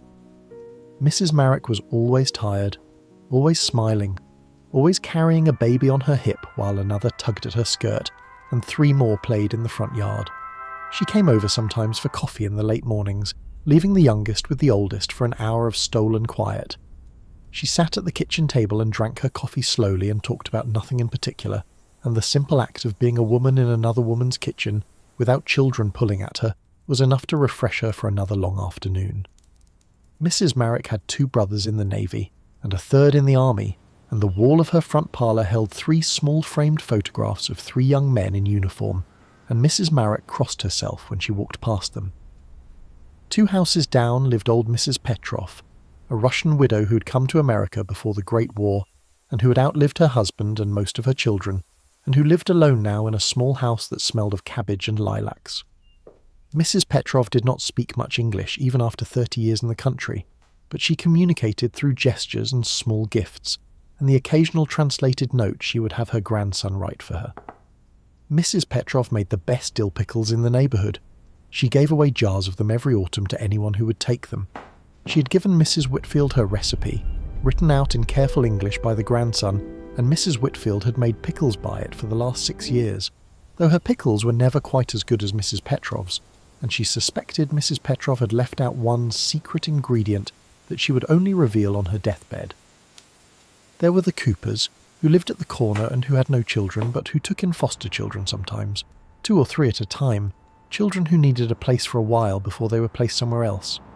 There were the McGinties, who had lost a son in the early days of the war, and who had drawn very quiet since then, and who came to church but did not speak much afterward.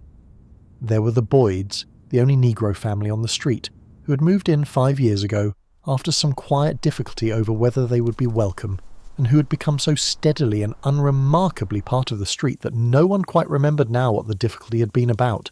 Mrs. Boyd was a teacher at the coloured school on the other side of town, and Mrs. Whitfield had begun to develop a friendship with her over the kitchen fence, brief conversations about gardens and children, and recipes that had become something more substantial than either of them had quite expected. The neighbourhood worked the way neighbourhoods worked in those years. It worked through the small daily acts of attention. Mrs. Hennessy was watched quietly by all the women on the street because she was alone and her son was overseas. Someone always made sure to check on her, to drop in for a few minutes, to bring her a piece of cake or a jar of preserves, to invite her over for Sunday supper now and then. No one organised this. It simply happened. The women of the street had absorbed the responsibility for Mrs. Hennessy without anyone needing to assign it. Mrs. Hennessy was theirs. The neighbourhood took care of her. That was simply how things were done. The same was true when any family ran into trouble. When the Marek children all got the measles at once and Mrs. Marek was on her feet for 3 days straight tending to them, the other women on the street brought meals. Casserole dishes appeared on the Marek porch, dropped off quietly and without fuss, with notes that read simply, "Just heating up, no need to return the dish." When Mr. McGinty had been ill the winter before with pneumonia, Mrs. McGinty had not had to do any of her own laundry for 2 weeks. Other women had simply taken it. They had done it on their own days and brought it back folded and clean.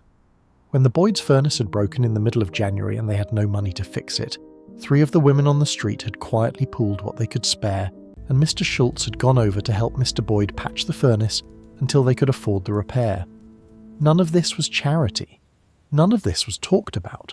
It was simply the way the neighbourhood took care of itself, the way the women took care of one another, the way the long, slow project of a street made up of separate households became something more like a single household with separate rooms.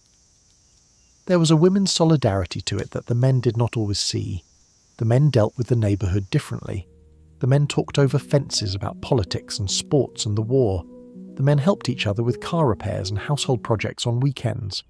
The men shared cigarettes on porches in the evenings and had occasional beers at the corner tavern. But the deeper work of the neighbourhood, the work of knowing who was struggling and who was thriving, of bringing meals when meals were needed, of watching over children who were not yours, of holding the small daily fabric of community together with 1,000 invisible threads, that work was done by the women, and it was done in ways the men rarely fully registered. She thought sometimes about how this work was both visible and invisible. It was visible in the sense that everyone on the street benefited from it. It was invisible in the sense that no one ever quite named it, or thanked anyone for it, or accounted for the hours that went into it. It was simply the air the neighbourhood breathed, and she was a part of it. She had taken meals to other women in trouble. She had watched other women's children. She had listened to other women's worries at her kitchen table over coffee. She had stood beside other women at funerals, at weddings, at the bedsides of sick children. She had been a witness and a comfort and a hand to hold in 100 small ways across the years, and she had been received the same way when she had needed it. The neighbourhood was particularly important in those years because of the war. The war was the great dark weight pressing on every household, and the weight was heavier in some houses than in others, but it was present in all of them. Mrs. Hennessy had her son in North Africa. Mrs. Marrick had her 3 brothers spread across 2 theatres of war. The McGinty's had already lost their son. The Schultzes had a cousin in the Pacific. The Boyds had a nephew in the Negro Labour Battalion building airfields in Italy. Her own household had her brother in the Pacific and her cousin in Europe. There was no house on the street that did not have someone overseas, and there was no house on the street that did not have a small flag in the window with a star to mark each person serving. Blue stars for those still alive, gold stars for those who had died. The flags were a quiet language. You could walk down the street and read them. 2 blue stars in the front window meant a household with 2 sons or husbands or brothers in uniform. A gold star meant a death. The McGinty's had a gold star. The McGinty's also had 2 blue stars, for their other 2 sons still serving. The flag was the public face of the household's grief and hope and waiting. The flag was a small piece of cloth and a piece of fabric backing and a piece of brass on top to hang it by, and the flag carried, inside its modest dimensions, the weight of everything that was happening on the other side of the world. The women looked at one another's flags as they passed on the street. They looked at the gold stars with a particular kind of attention, a kind of attention that was both a salute and a fear. The gold stars were what could happen. The gold stars were the future every Blue Star household feared and tried not to look at directly. The women of the street had developed a kind of silent etiquette around the gold stars. They did not mention them. They did not stare at them. They did not ask the families of gold star houses how they were holding up, because how they were holding up was a question with no good answer. They simply acknowledged the gold stars with their eyes when they walked past, and they brought meals to those houses when meals were needed, and they did the slow patient work of making sure that grief was not entirely alone. There were rituals of the street that organised this collective life. There was the weekly Wednesday afternoon Ladies' Aid meeting at the Methodist Church, where the women gathered to roll bandages and knit socks and pack care packages for the soldiers. There was the monthly civilian defence drill, when the women practised what to do if there was an air raid that would never come to this small town, but that they prepared for anyway, because preparation was something they could do, and helplessness was something they could not bear. There was the Saturday morning farmers' market in the town square, where women met and traded news while they shopped for what little their gardens did not provide. There was the Sunday morning church service, where the women sat with their families in their pews and prayed for the boys overseas, and listened to the pastor try to make sense of a world that seemed less and less to make sense. There were the smaller daily rituals too, the morning waves through kitchen windows, the afternoon visits over coffee, the evening hellos exchanged on porches, the lending of household items in small emergencies, the cup of sugar, the missing eggs, the needed clothespins, the borrowing and returning of magazines and books and patterns, the exchange of recipes, the exchange of news, the exchange of advice, the slow, steady weaving and reweaving of the fabric of community. She belonged to this neighbourhood in a way that she had not known she would belong when she had first moved to it. She had grown up in a small town in another state, and she had thought, when she married, that she would always be a little lonely on Linden Street, a little far from the people who had known her as a child. But the neighbourhood had taken her in. The other women had taught her how to be a woman of this particular street. They had shown her the rhythms and the unspoken rules. They had welcomed her, slowly at first, then more fully, and she had welcomed them in return. And over the 14 years of her marriage, she had become not just a resident of Linden Street, but a citizen of it, with all the responsibilities and rewards that citizenship implied. The afternoon was beginning to turn toward evening now. She brought the clothes in from the line and folded them in the kitchen, stacking the dish towels and the aprons and the pillowcases in their neat, soft piles. She would put them away later. For now, she set them on the dining room table and turned her attention to supper. The meatloaf was already in the icebox, prepared earlier in the day. She had only to put it in the oven, peel the potatoes, set the table. The girls would be home from school within the hour. Her husband would be home shortly after. The kitchen would fill again with the small clinks and murmurs of family life, and the long quiet afternoon would close, and the next phase of the day would begin. But before all of that, she paused at the front window and looked out at the street. Mrs. Hennessy was on her porch across the way, sweeping. Mrs. Marrick was watching 3 of her children play in the front yard. A boy on a bicycle passed, ringing his bell, calling out a greeting to someone she could not see. The afternoon light was beginning to soften. The shadows of the houses were beginning to lengthen across the lawns. The street looked the way it had looked yesterday, and the way it would look tomorrow, and she felt, looking at it, the deep, slow contentment of belonging to a place. The neighbourhood was hers, in some small share, and she was the neighbourhood's, in some small share, and the long, slow exchange between her and her street had become by now one of the quiet foundations of her life. The war was always there. The war was the background hum beneath every other sound of those years, the low constant note that ran beneath the radio music and the kitchen clatter and the laughter of children. You could go for hours without thinking about it, but it was always there, just at the edge of attention, waiting to step forward when something made you remember. A name in the newspaper, a song on the radio, a boy in uniform walking down the sidewalk on home leave, a neighbour's flag in a window, a letter in the mailbox. The war did not need to announce itself. The war simply was, the way the weather was, the way the seasons were, and a woman lived inside it the way she had once lived inside her ordinary life, only now the ordinary life had this larger thing wrapped around it, this larger thing she could not see the edges of, this larger thing that touched everything she did without ever quite letting itself be touched in return. Her brother was in the Pacific. His name was Daniel, but everyone in the family called him Danny. He was 3 years younger than she was, and she had been a kind of second mother to him when they were growing up. He had been the easy child, the laughing child, the child who could make their father smile even on the hardest days. He had been working as a mechanic in a small garage in their hometown when the war began, and he had enlisted within the first week.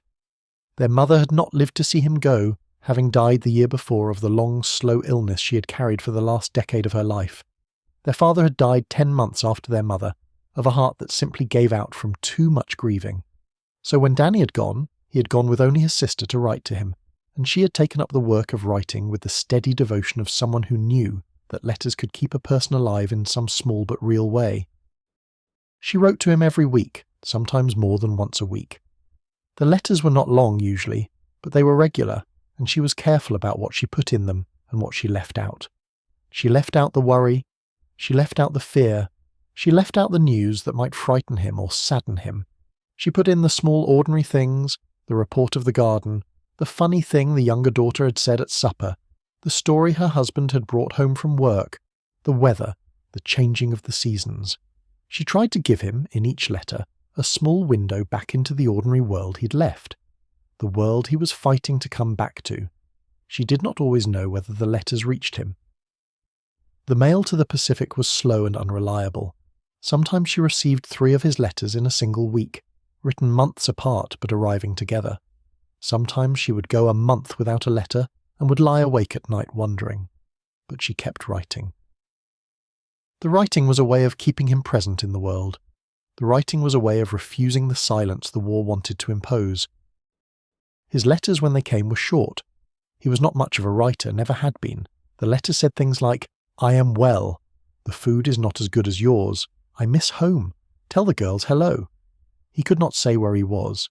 The censors would have cut out anything that named a location, or a unit, or any specific information about his movements. So he wrote in generalities, and she had to read between the lines, to feel for the texture of his mood, to listen for the way he was inside the words. Some letters felt lighter, some letters felt heavier. Some letters felt as if he was writing them very tired, the handwriting a little less crisp than usual. Some letters felt like he was trying very hard to sound cheerful for her sake. She kept all of them.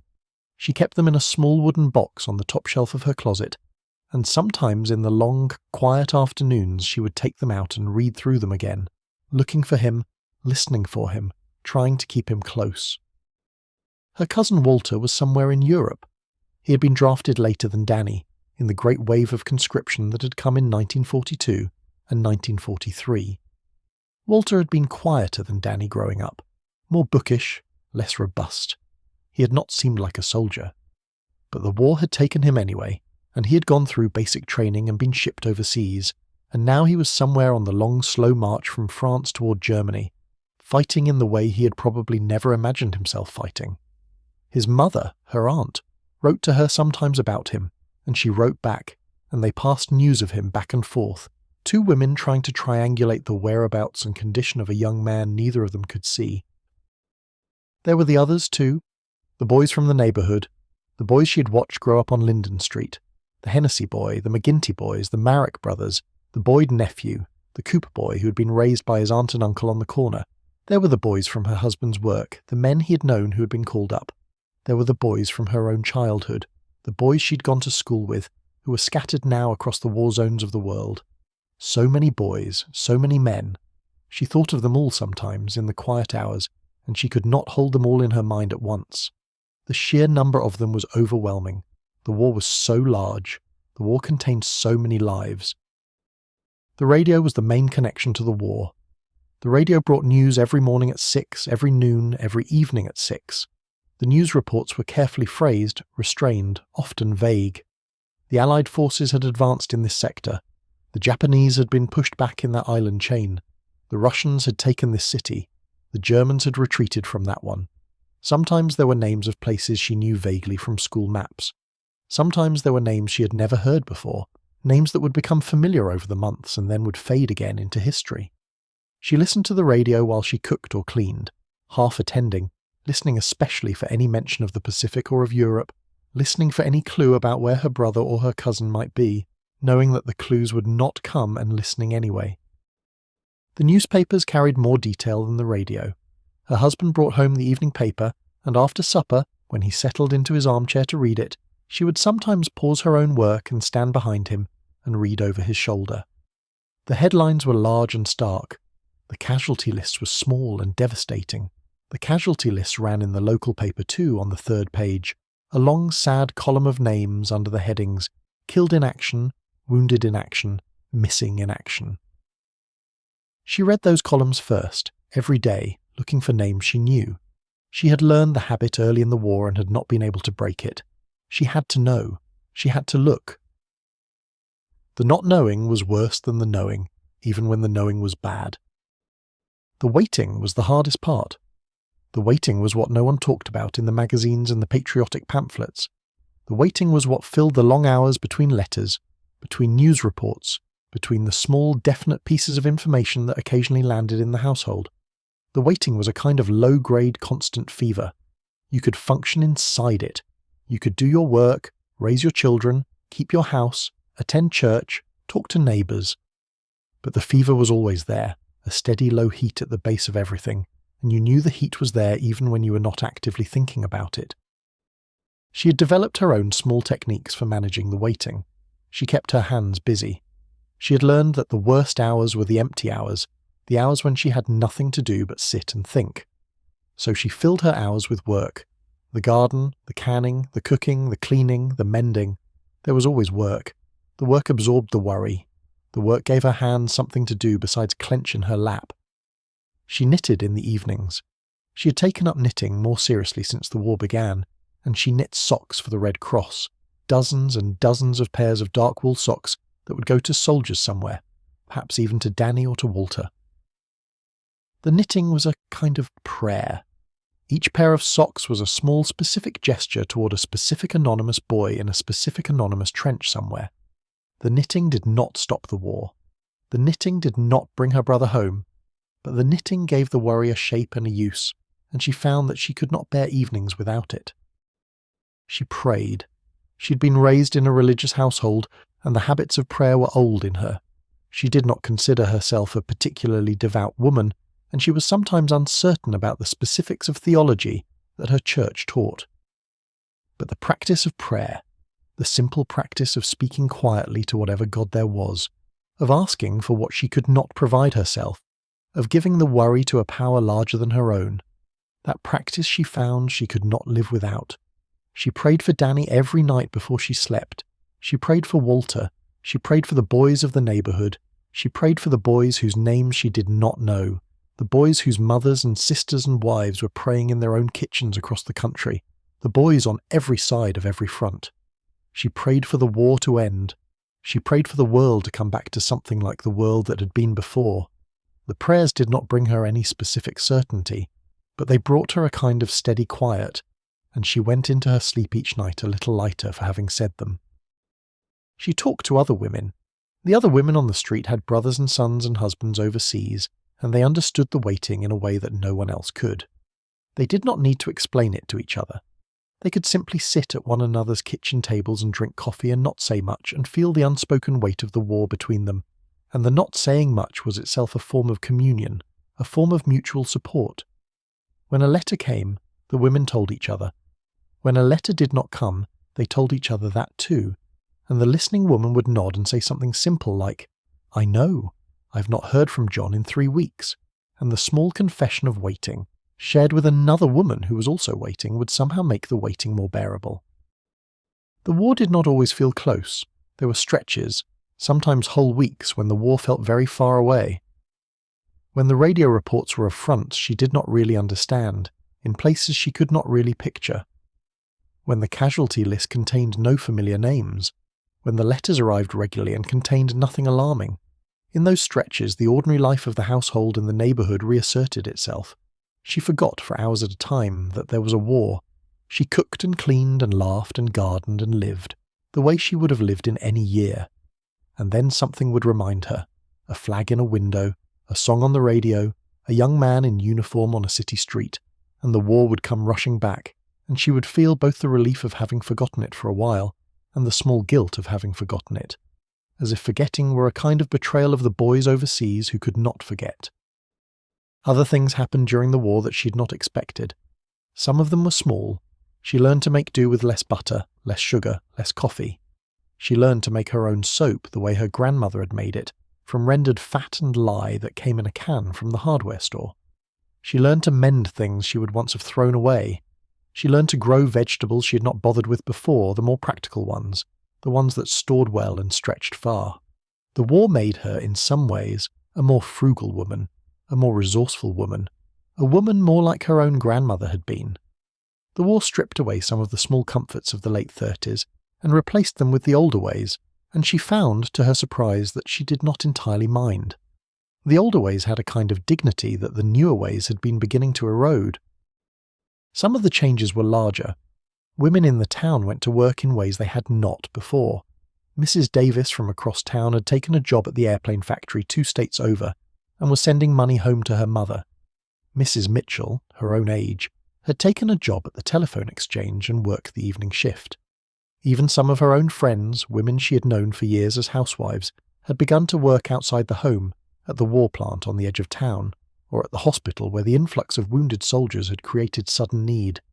She had thought sometimes about whether she should do the same. Her own household ran on the income her husband brought home, and they were not desperate, but they were not flush either, and the extra money would have been welcome.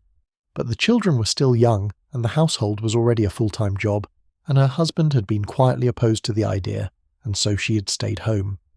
She did not regret it exactly, but she noted it.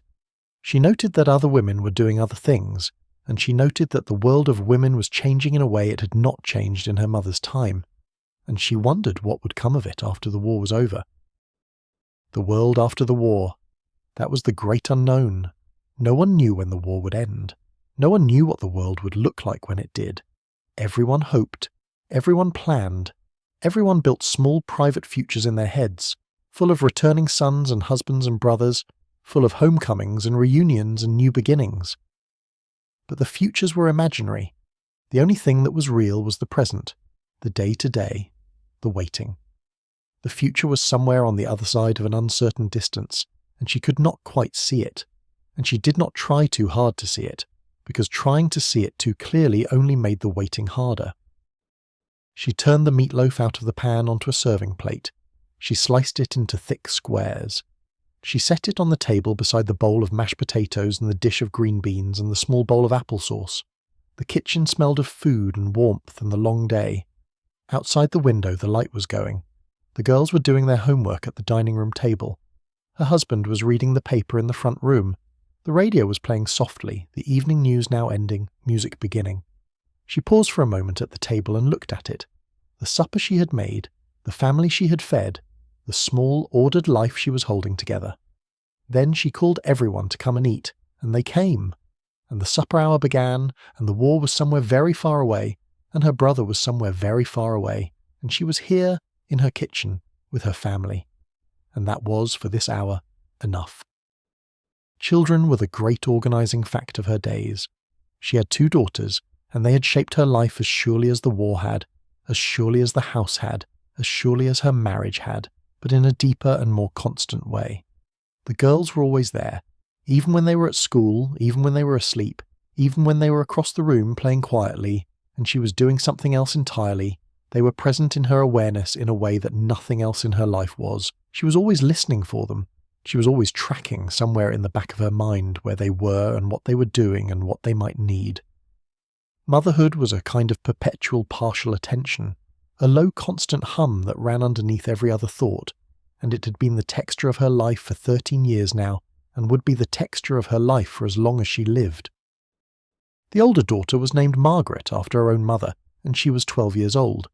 She was beginning to lengthen out of the soft roundness of childhood, and into the more angular shape of the woman she would become.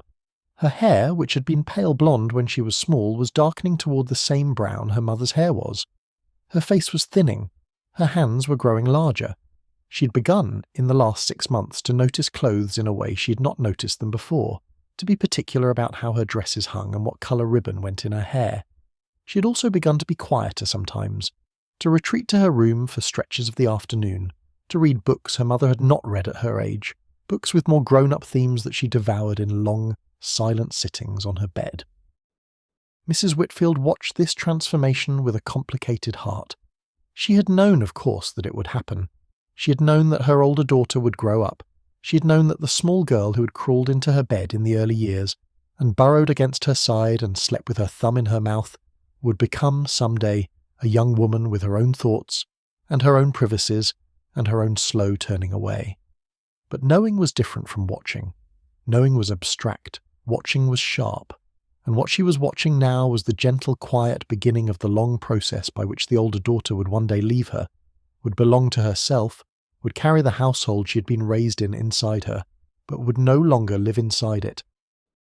The younger daughter, Helen, was 8, and she was still entirely a child. She still wanted to be held when she was tired. She still came running into the kitchen calling Mama when she had something to show. She still spilled things and broke things and lost things with the cheerful obliviousness of a child who did not yet know the cost of replacing them. She was the easier of the 2 daughters in many ways, the simpler one, the one who came home from school full of news about the day, and who chattered through supper, and who fell asleep within 5 minutes of being tucked into bed. She was also, however, the louder one, the more demanding one, the one who could not entertain herself for very long, and who needed constant streams of activity and attention. Mrs. Whitfield loved them both in different ways. The loves were of different shapes, because the daughters were of different shapes, and her mothering had to be different for each of them. The work of mothering, like the work of housekeeping, was largely invisible. It happened in small gestures and small accommodations and small acts of attention, accumulated over long days into something substantial but hard to name. She woke up in the night when she heard one of them stir. She knew which sounds meant a bad dream and which sounds meant a small adjustment of sleep. She knew when the older daughter was upset by something, even when the older daughter said nothing, by a small set to her shoulders or a small flattening of her voice. She knew when the younger daughter was about to get sick, often a day before any symptoms showed, by a small change in the way she ate or moved. She had developed, over the years, a deep wordless attunement to her daughter's bodies and moods, and this attunement was the deep ground of her mothering, the place from which all her smaller actions sprang. She cooked for them. She fed them 3 meals a day, plus snacks, plus the special foods of holidays and birthdays. She knew what each daughter liked and disliked. She knew Margaret would eat anything if it was put before her, but secretly preferred plain foods, simple meats, and breads, and butter. She knew Helen would eat eagerly if a meal was sweet and reluctantly if it was savoury, and that the trick of getting Helen to eat vegetables was to disguise them in something else, in a casserole or a sauce or a cheese-covered baked dish. She made the meals that each of them would eat, and she stretched the meals to feed everyone, and she did this every day, 3 times a day, year after year, without recognition and without complaint, because that was the work and that was what the work required. She made their clothes, most of their clothes anyway, the dresses and the school clothes and the play clothes. She bought the patterns at the dry goods store and the fabric at the same place, and she sat at her treadle sewing machine in the small upstairs sewing room and she made the dresses 1 piece at a time.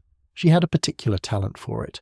The clothes she made for the girls fit well and lasted, and the girls were proud of them, in the way that children are proud of things their mothers have made. She also mended constantly the way every mother mended in those years, sewing on lost buttons and patching torn knees and turning collars and cuffs that had become worn. The mending basket beside her armchair in the front room was never empty. It contained, at any given moment, an evolving collection of small clothing disasters that she would work through during her evening hours, when the supper dishes were done and the girls were in bed. She taught them. The teaching was not always formal, though it was sometimes. She helped Margaret with arithmetic at the kitchen table after school, going over the long division problems that gave her trouble, breaking them down into smaller steps that the older daughter could follow. She helped Helen learn to read, sitting beside her on the front room sofa with a primer open between them, sounding out the words together, watching with pleasure as Helen began to understand that the marks on the page made sounds and that the sounds made meanings and that the meanings could be opened by anyone who learned the trick of it. But the teaching that mattered most was less formal than this. She taught them, by the example of her own life, how to be in the world. She taught them by the way she greeted their father at the door each evening, by the way she spoke to neighbours over the fence, by the way she handled small disappointments and small inconveniences, by the way she kept her temper when something went wrong, and her smile when something went right. They learned how to be women by watching her, and she knew this, and she tried to be the kind of woman she wanted them to learn to be. She nursed them when they were sick. The sicknesses of children in those years were many and various and often serious. Margaret had had the measles when she was 6, and had been so feverish for 3 days that Mrs. Whitfield had not slept. Sitting beside the bed, wiping the small flushed forehead with cool damp cloths, listening to the laboured breathing, praying without praying, holding the small hot hand. Helen had had the whooping cough when she was 4, and the long terrible coughing fits had gone on for weeks, and Mrs. Whitfield had walked the floor at night with a small body on her shoulder, patting and patting and patting, while the cough racked through the small chest. Both girls had had endless smaller illnesses, the colds and the fevers and the stomach upsets and the ear infections, and each illness had required hours of tending, hours of soup making, hours of compress wringing, hours of medicine measuring and bedside sitting. She had nursed them through all of it, and she would nurse them through whatever else came, because that was what mothers did and that was what she was. She listened to them.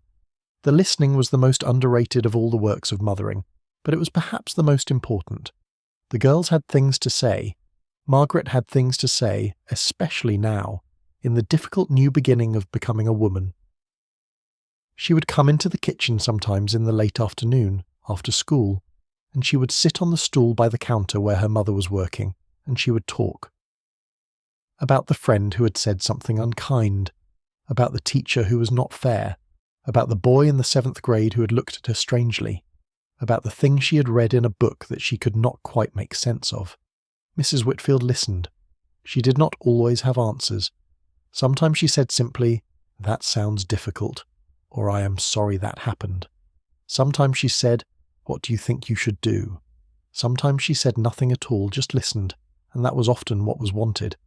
The listening was a kind of love that did not require words to receive it, and Margaret needed it more and more as she grew, and Mrs. Whitfield made sure to be available for it whenever it came. Helen needed a different kind of listening. Helen's stories were simpler, the stories of a younger child, the small dramas of recess and arithmetic, and the cat that lived in the alley behind the school. Helen wanted her mother to laugh at the funny parts, and to be appropriately serious about the serious parts, and to know, in the way only mothers know, what the story was really about underneath the words. Mrs. Whitfield gave Helen that kind of listening, the warm, responsive listening of a mother who was fully present to her child's small concerns, and Helen flourished in it, and her stories grew longer and more elaborate, and the kitchen became, for both of them, a place where the daughters could be themselves and be heard. She comforted them. The comforting took many forms. The comforting was a held hand in a dark bedroom after a bad dream. The comforting was a slice of bread and butter and a glass of milk after a hard day at school. The comforting was a hug in the kitchen when something had gone wrong. The comforting was the permission to cry, the gentle permission to feel what they felt without being told to stop, and then, after the crying, the gentle redirection back into the world, the suggestion that they wash their face and come help with supper, the small return to ordinary life that taught them, without lecturing, that hard feelings could be felt and could pass. She held them accountable. The mothering was not all softness. There were times when she had to be firm, when she had to say no, when she had to enforce a rule or a consequence or a standard. Both daughters had their own ways of pushing against the limits she set, and she had to be patient and consistent and not bend just because bending would be easier. She did not raise her voice often. She had learned that raising her voice rarely produced the result she wanted. Instead, she had developed a quieter voice, a more deliberate voice, a voice that meant business without needing volume. The daughters had learned to recognize this voice and to respond to it, and the household ran on a kind of cooperative discipline that was rarely tested and rarely failed. She tried to give them, above all, a sense of being loved without condition. She tried to make sure that whatever else they doubted in their lives, they did not doubt this. Their mother loved them. Their mother had loved them since before they were born. Their mother would love them after she was gone. This was a fact as solid as the foundation of the house, as solid as the earth under the garden. She wanted them to know it in their bones. She wanted them to carry it with them everywhere they went, into every room of every house they would ever live in, into every relationship they would ever have. The world would not always be kind to them. The world had not always been kind to her. But underneath the world's unkindness there should always be this, the steady, warm fact of their mother's unconditional love, and she worked, every day in 1,000 small ways, to make sure that fact was something they could rest on. The afternoon they came home from school was always a particular hour. She would hear the bell ring at the school 3 blocks away, and she would know they would be home within 15 minutes. She would put on a fresh apron. She would set out a snack on the kitchen table, a plate of cookies perhaps, or slices of apple, or pieces of bread and butter with jam. She would stand at the window and watch for them coming down the street. Margaret first, usually walking with a friend or two, slowing as they approached the house to finish their conversation. Helen behind, often with her sister, but sometimes with her own small group of friends, skipping or running or stopping to look at things. The screen door would bang open, the book bags would land on the floor by the door, the 2 voices would tumble into the kitchen, all at once, all news, all questions, all the accumulated stories of the day, and she would receive them, the way she had received them every afternoon for years, with the open, warm attention of a mother whose children had come home. The hours after their return were rich and busy. There were snacks to eat, homework to begin, small errands to run, friends to telephone or visit, supper to help prepare. The kitchen and the dining room and the front room were full of motion, full of sound, full of the chaotic, exuberant life of a household with children. And she moved through it all, the still centre, the one who held it together, the one who made sure that everyone was fed and clothed and warm and seen. And by the time supper was on the table and her husband was home and the family was gathered around the round oak table to eat, she had done 1,000 small acts of mothering that no one would ever notice or count, and she would do 1,000 more before the day was done, and she did not mind because the doing was her purpose, and the purpose was good. She kept them as well as she could, and she let them go as much as she had to, and she lived in the difficult tension between holding them close and letting them grow up, and that tension was perhaps the truest definition of motherhood she had ever encountered.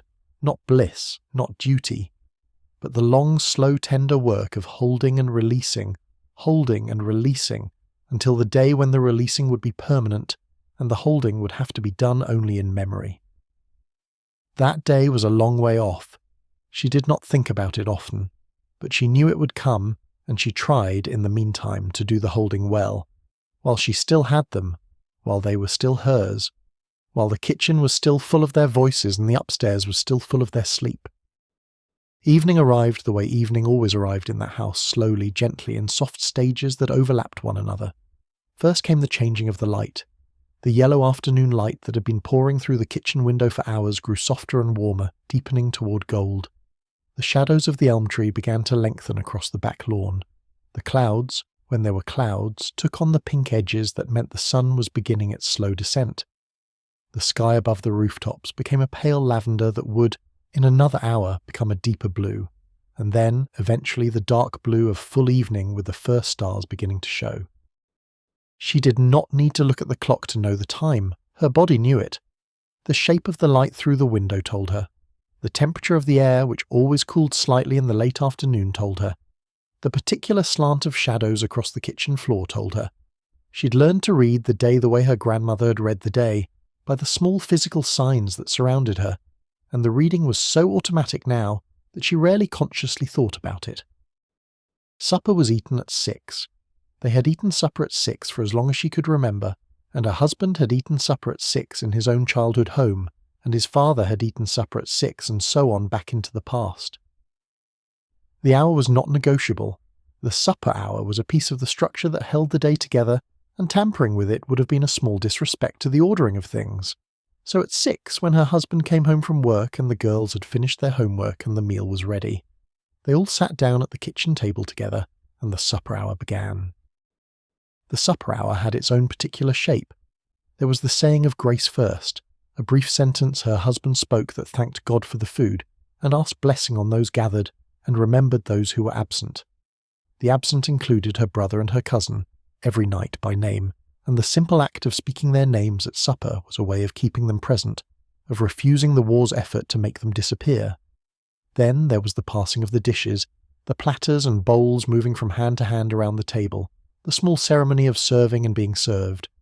Then there was the eating itself, accompanied by conversation that was mostly the small ordinary conversation of a family, the day at school, the day at work, the news on the radio, the visit from Mrs. Hennessy, the progress of the garden, the letter from a distant relative. She watched her family while they ate. She had developed the habit of watching them at this hour, when they were all gathered and all visible and all hers. Her husband, who had loosened his tie and rolled up his sleeves, and had the particular tired look that meant he had had a long day. Her older daughter, who was beginning to take the small, careful bites of an adolescent, who had begun to think about how she looked when she ate. Her younger daughter, who was still eating with the energetic enthusiasm of a child, sometimes talking with her mouth full and being gently reminded not to. Her family, her own family. The 4 of them around a table, eating food she had made, surrounded by walls she'd kept clean, in a house she'd filled with the long, slow work of 14 years of homemaking. The watching gave her a quiet joy that ran beneath everything else. Whatever else the day had held, it had ended in this gathering, and that was something. After supper came the dishes. The girls helped, sometimes. Margaret had begun to take her turn with the drying, standing beside her mother at the sink with a dish towel, and the row of clean wet dishes coming out of the rinse water one by one. Helen was too small for most of the dishwork, but she had learned to clear the table, and she could carry her own plate and her own glass and her own silverware to the counter, and this small contribution was important, both because it was useful and because it was teaching her, slowly, that being part of a household meant doing some of the work of the household. The dishwashing was a quieter hour than the supper hour had been. The day was settling. The kitchen was warm with the residual heat of the cooking. The radio in the front room had been turned on by her husband, who liked to listen to one of the evening programs while he read the paper. The kitchen filled with the soft, faraway sound of the radio voices, and with the soft, near sound of dishes being washed, and with the small, companionable sounds of a mother and daughter working together. They did not need to talk much. The work was enough. The being together was enough. When the dishes were done and the kitchen was wiped down and the floor was swept, she would take off her apron and hang it on its hook by the door, and the working day was, for all practical purposes, over. There were still small evening tasks to be done, the mending in the basket, perhaps a letter to be written, perhaps a few minutes of reading aloud to Helen before bed. But the major work of the day was finished, and there was a particular pleasure in the moment of finishing, the moment of recognizing that one more day had been kept, one more day had been provided, one more day had been added to the long string of days that made up her life. The girls had their evening routines. There was the bath, which both girls took on alternate evenings because the water heater was small and could not produce enough hot water for 2 baths in one night. The bath water was drawn in the deep clawfoot tub upstairs, and the chosen daughter would soak in it for as long as she wanted while her mother sat on a low stool nearby, sometimes reading aloud to her, sometimes just being present. The bath was a small ritual of intimacy and care. It was a chance for the daughter to be alone with her mother for a little while, in the warm, steamy private space of the bathroom, away from her sister and her father and the rest of the household. Both girls had grown to treasure these baths, and so had Mrs. Whitfield, who used the time to listen to whatever was on her daughter's mind that day. After the bath came the brushing of the hair. The hair was wet and tangled, and Mrs. Whitfield would sit her daughter on the bench in front of the vanity in the master bedroom, and would work through the hair with a wide-toothed comb, gently and patiently, while the daughter sat still and let herself be cared for. The brushing was another quiet intimacy. She had brushed her daughter's hair every evening of their lives. She would brush their hair this way for years yet, until they were old enough to do it themselves and would prefer to do it themselves and would close their bedroom doors on her this way, as on so many other ways.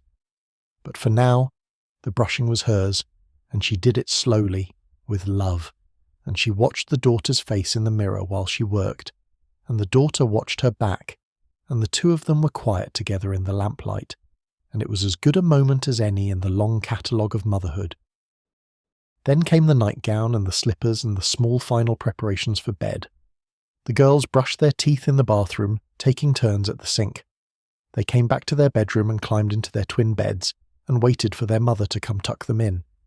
Helen liked to be tucked in tightly, with the covers smoothed down all around her so that she felt enclosed and safe.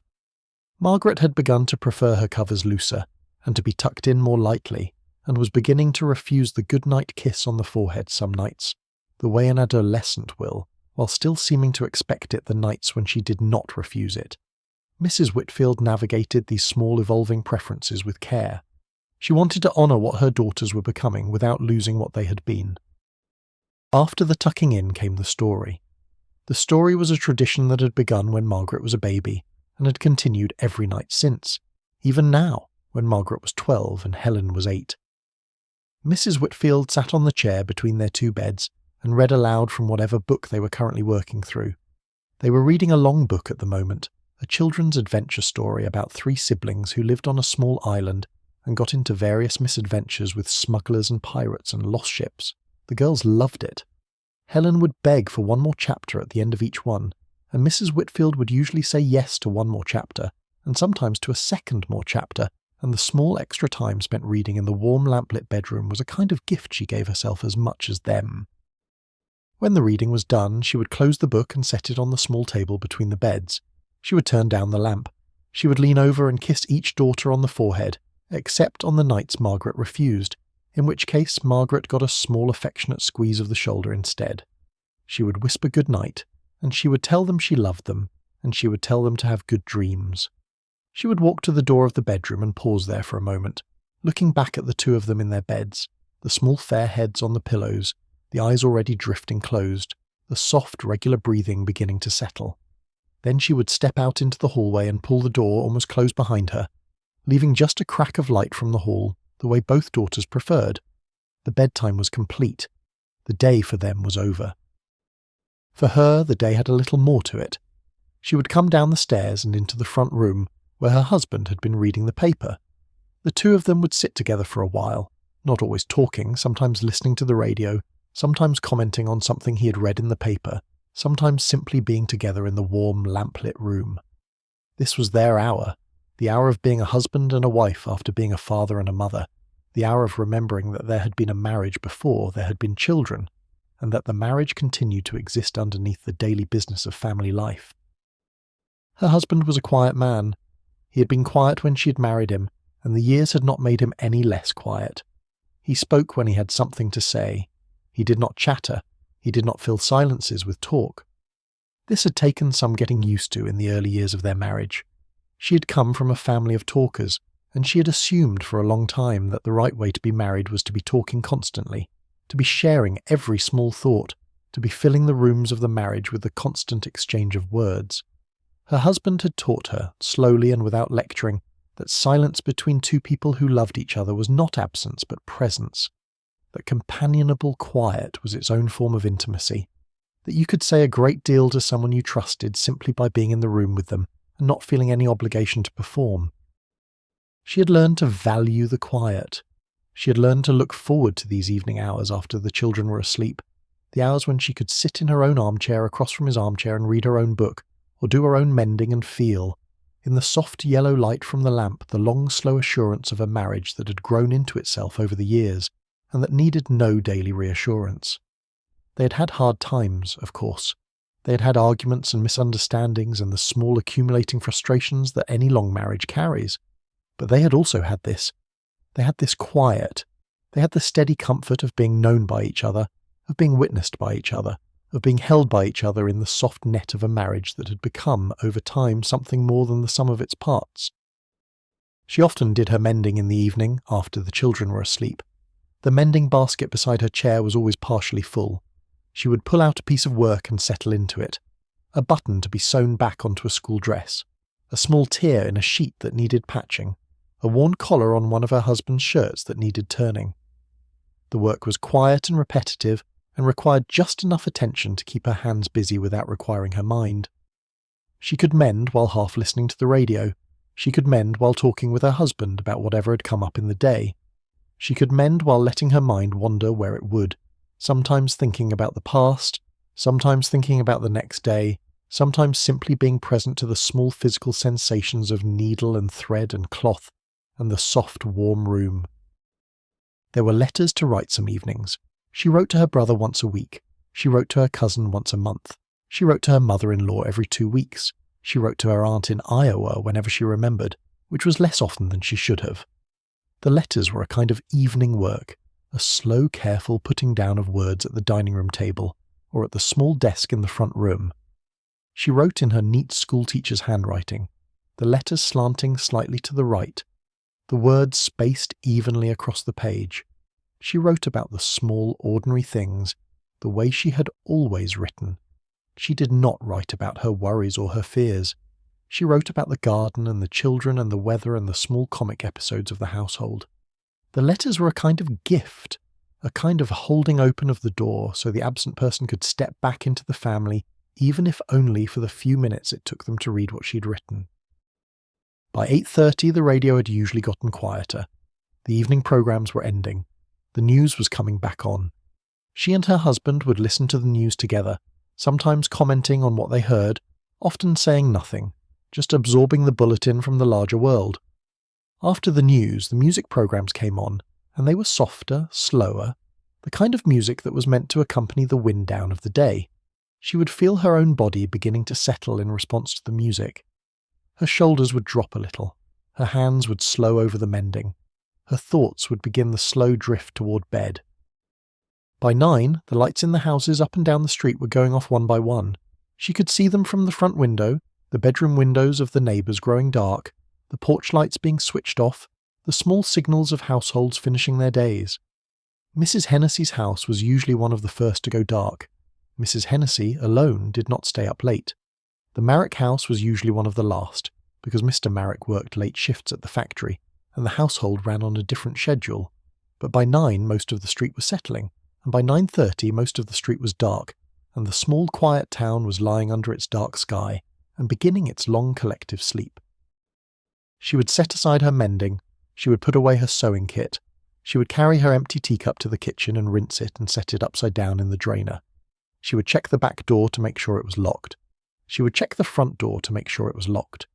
She would turn off the lights one by one as she moved through the downstairs, leaving only the small hallway light burning so that anyone who got up in the night would have a soft glow to see by. She would climb the stairs slowly, holding the banister, the soft creak of the fourth step from the bottom, catching her foot the way it always did. She would step over it. She would continue up. At the top of the stairs, she would pause for a moment at the door of the girls' room. She would push the door open a crack and look in at them. The two small forms in the two small beds, the two small breathings, even and steady, the two small heads on the two small pillows. She would feel, looking at them, a love so large and so quiet that it almost did not feel like a feeling at all. It felt like the air in the room. It felt like the foundation under the house. It felt like the ground itself, the deep, slow weight of everything she had built and was still building, present in this one small held moment of looking at her sleeping children at the end of another day. She would close the door softly. She would walk down the hallway to her own bedroom. Her husband would already be there, half undressed, brushing his teeth at the small basin in the corner, beginning his own end-of-day routine.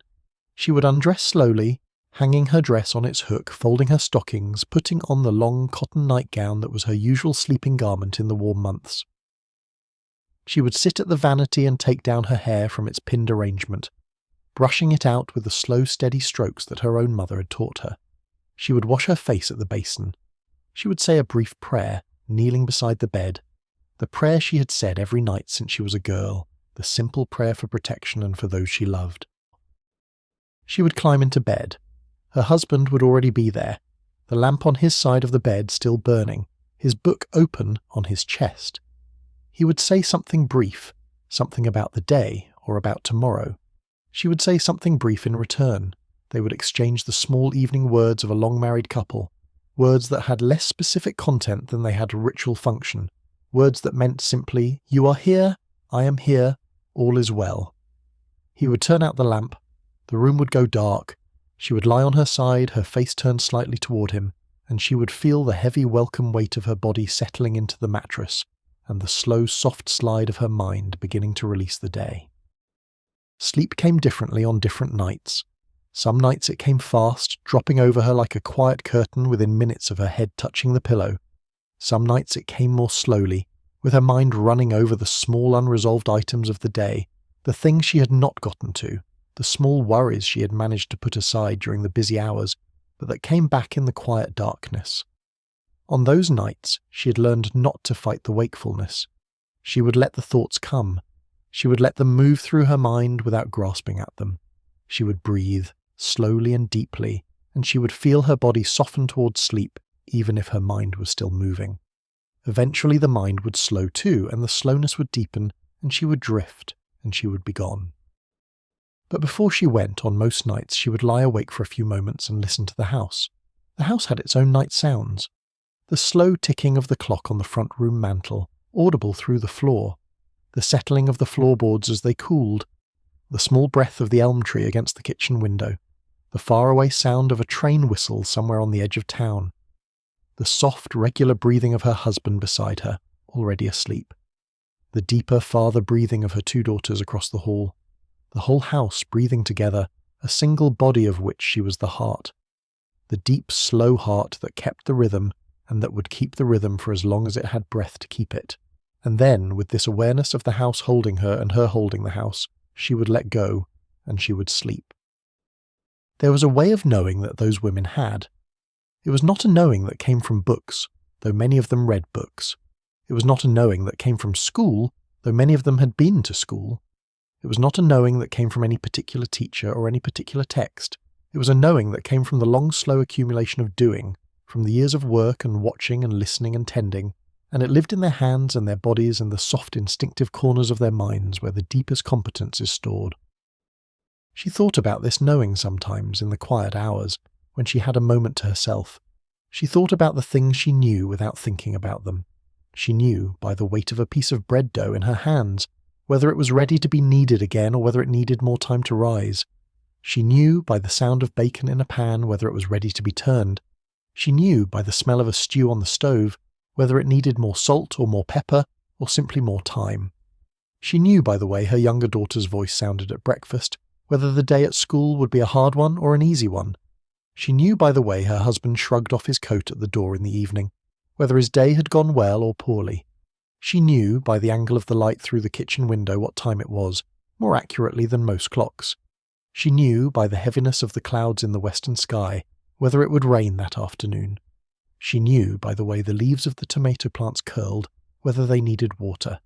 She knew by the small change in the smell of the air at the end of August that summer was beginning to turn toward autumn. None of these knowings came from books. They came from years. They came from doing the same things over and over until the doing settled into the body and became a kind of intuition. They came from a particular kind of attention, the attention of a woman whose job it was to notice small things, who had to notice them because the running of a household depended on noticing them, who had been noticing them so long that the noticing itself had become automatic and seamless, and almost invisible even to herself. She thought about how this knowing was different from the kind of knowing that her husband had. Her husband knew different things. He knew the mechanics of the small engine in his car. He knew the policies and procedures of his job. He knew the names of all the senators and most of the congressmen. He knew baseball statistics. He knew how to fix a leaky faucet after a fashion. He knew how to read a road map and how to balance a checkbook and how to file a tax return. His knowing was visible and respected. His knowing had been formed in school and in his profession and in the public arenas where men's competence was developed and demonstrated. Her knowing was different. Her knowing was the kind that did not get talked about, the kind that did not appear on any resume, the kind that was assumed and ignored even though it was the very foundation that made the household possible. She did not resent this exactly. Her husband respected her, in his quiet way. He knew she was competent. He trusted her judgment about the household and the children. He had said to her once, in one of their rare moments of explicit conversation about such things, that he could not imagine doing what she did, that her work was harder than his in many ways, that he was grateful for it. The acknowledgement had been brief and characteristically understated, but it had been real, and she had held it in her memory the way one holds a small bright stone in a pocket, taking it out occasionally to look at it. He saw her. He did not always say so, but he saw her. That was enough. But the world outside the household did not see her, or saw her only as a category, a type, the housewife, the mother, the woman in the kitchen.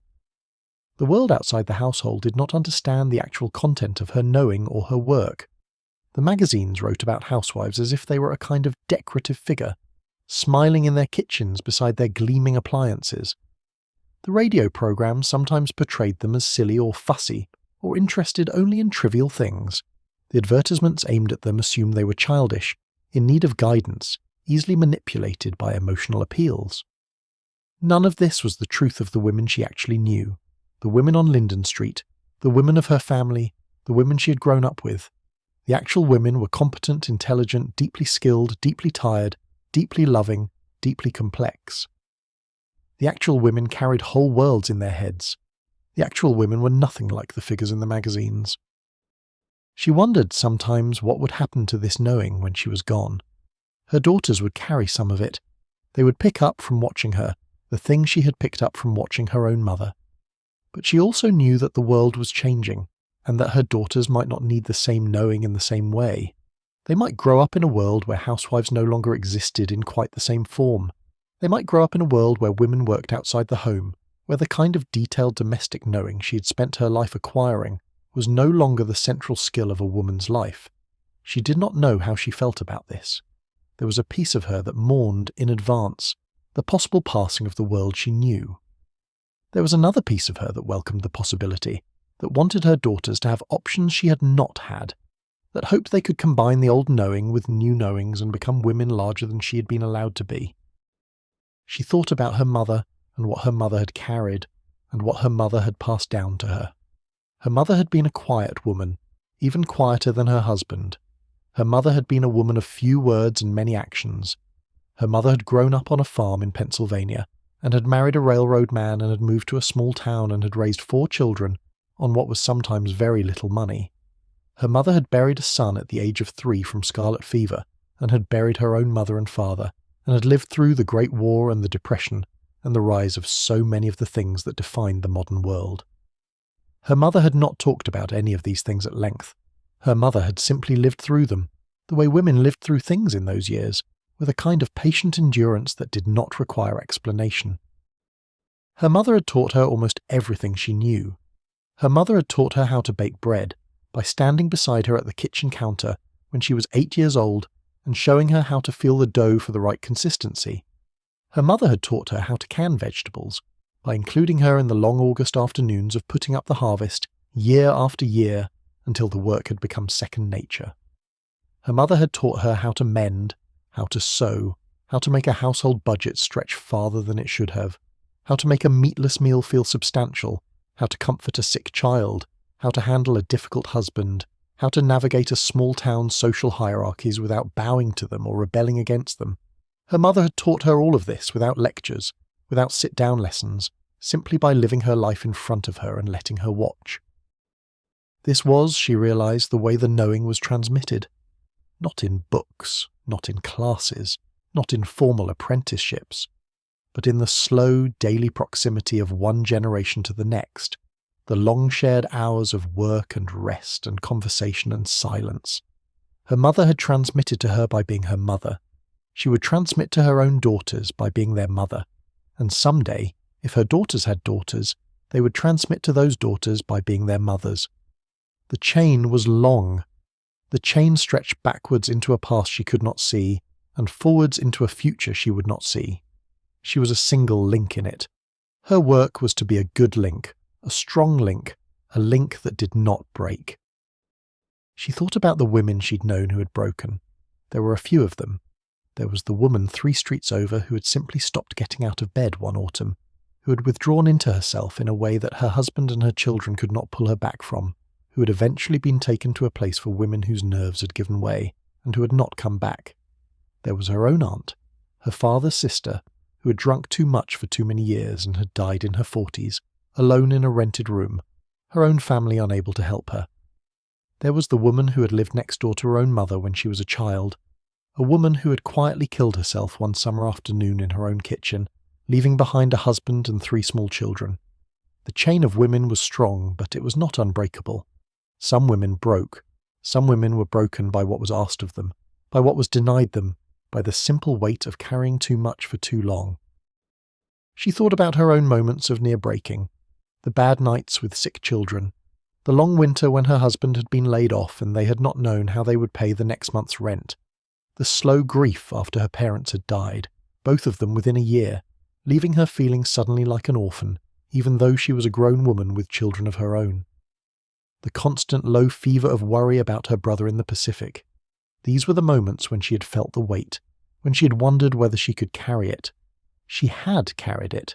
She had carried it not because she was particularly strong, but because there had been no one else to carry it, and because the work had had to be done, and because she had had inside her the deep voice of her mother and her grandmother, and the long line of women behind her, saying without speaking, "You can do this, you must do this, and the doing of it will be its own kind of holding up." She thought about what she would want her daughters to know. If she could pass on, in some condensed form, the wisdom she had accumulated, what would she want them to carry forward? She thought she would want them to know that life was hard but bearable, that the bearing of it was easier in the company of other women, that the small daily acts of care and competence were not trivial, but were in fact the very substance of a life. She would want them to know that they were stronger than they thought, that they had reserves they had not yet drawn on, that the long line of women behind them was a kind of inheritance they could call on when they needed it. She would want them to know that love was a practice, not a feeling, and that practicing it well over years was its own quiet form of greatness. She would want them to know, also, that they did not have to do everything the way she had done it. She would want them to feel free to find their own ways, to live their own lives, to make their own choices. She had been given certain options and not others, and she had done her best with the options she'd been given. They would be given different options in a different time, and they would do their best with those. She did not need them to live her life. She needed them to live their own lives fully and well, and to know, while they did so, that their mother had loved them and had wanted everything good for them, and had carried them in her heart through every day of her life. The afternoon was very late now. The light through the kitchen window was the soft gold of the hour before sunset. The clothes had been brought in long ago. The supper was nearly ready. The girls were upstairs setting their schoolbooks aside. The radio was playing softly in the front room, where her husband had just returned from work and was settling into his chair. She stood at the kitchen counter, slicing the cornbread she had baked earlier in the day, and she felt the deep, slow contentment that the late afternoon often gave her. The contentment of a day nearly done, of work nearly complete, of family gathered safely under one roof for one more evening. The story of her life, she thought, was not the story of any single event. It was the story of the daily.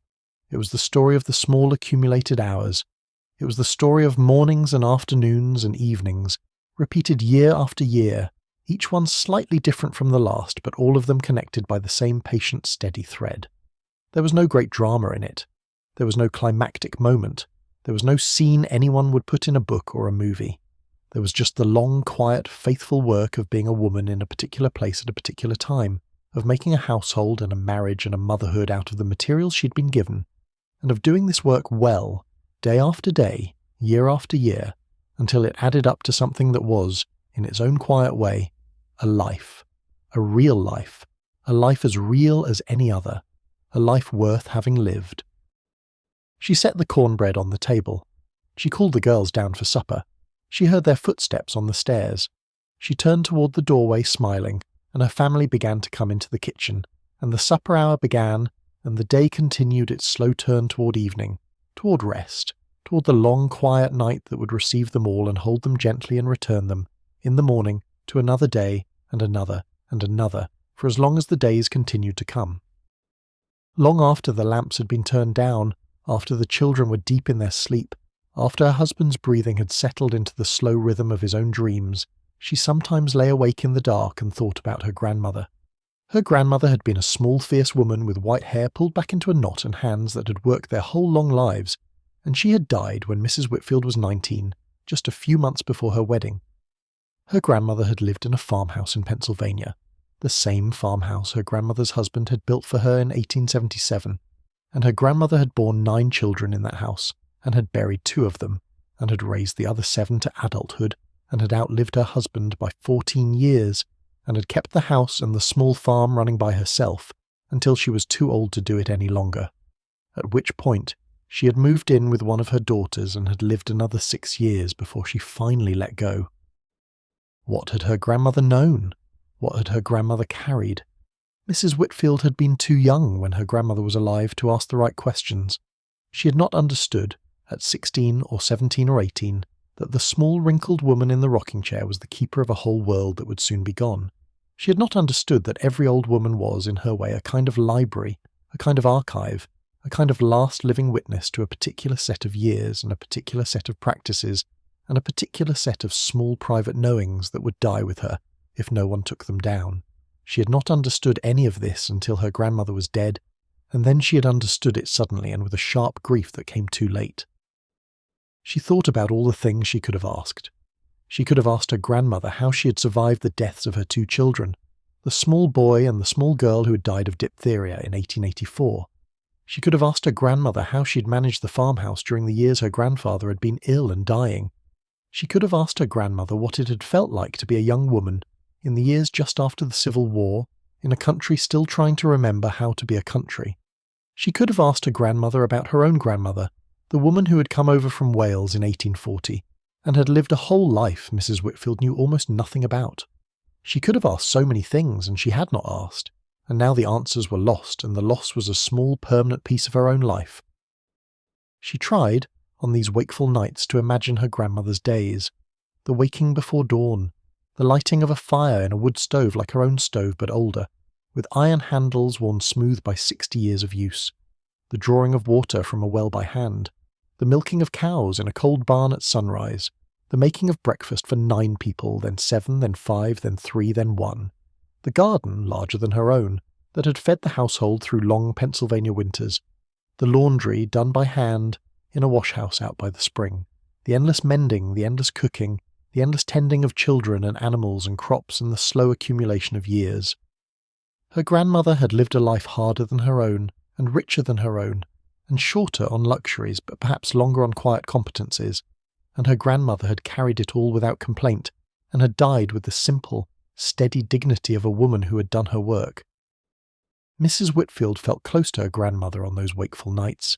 She felt the long chain of women stretching back behind her into a past she could not see but could somehow feel. Her grandmother, her grandmother's mother, her grandmother's grandmother. All the way back into the small villages and farmhouses of Wales and Germany and Scotland and Ireland and wherever else her ancestors had come from before they had crossed the ocean. The women in the chain had had different names and had spoken different languages and had lived in different houses and had worn different clothes, but they had done more or less the same work. They had kept households, they had raised children, they had cooked and cleaned and tended gardens and put up food for winters. They had nursed the sick and buried the dead and welcomed the newborn and held the long fabric of family life together with their hands and their hours. She was one of them. She was the latest in the long line. Her daughters would be the next. Her granddaughters, if she lived to have them, would be the ones after that. The line did not end with her, and the line had not begun with her grandmother. The line was longer than she could see in either direction, and the line was made up of women who had done, in their time, what she was doing in hers, and who had passed on to the women who came after them, the small, steady wisdom that allowed the line to continue. What did she want to pass on? What was hers to give? She thought about this often now as her older daughter was beginning to grow up, as the moment of transmission was beginning to approach. She wanted to pass on the recipes. She wanted to pass on the techniques. She wanted to pass on the small practical knowledges that she had received from her own mother and her grandmother. How to roll out a pie crust, how to test a cake for doneness, how to set a sleeve into a dress, how to remove a stain, how to soothe a crying child, how to keep a marriage running on the small daily fuel of attention and small kindness. But she wanted to pass on more than the practical. She wanted to pass on the inner things, the patience, the endurance, the capacity to bear what could not be changed, the capacity to find joy in small things, in a kitchen full of light, in a garden coming into its prime, in the small face of a child asleep at the end of a long day, the capacity to look at a hard life and find it good, the capacity to keep doing the work, day after day, year after year, without bitterness, without burnout, without losing the deep underlying gladness that made the work worth doing. These were not things you could teach in a lesson. These were things you could only teach by being them, by living them, by showing your daughters, in the long shared daily life, what it looked like to be a woman who had learned how to live. She was not sure she'd learned how to live well enough to teach it.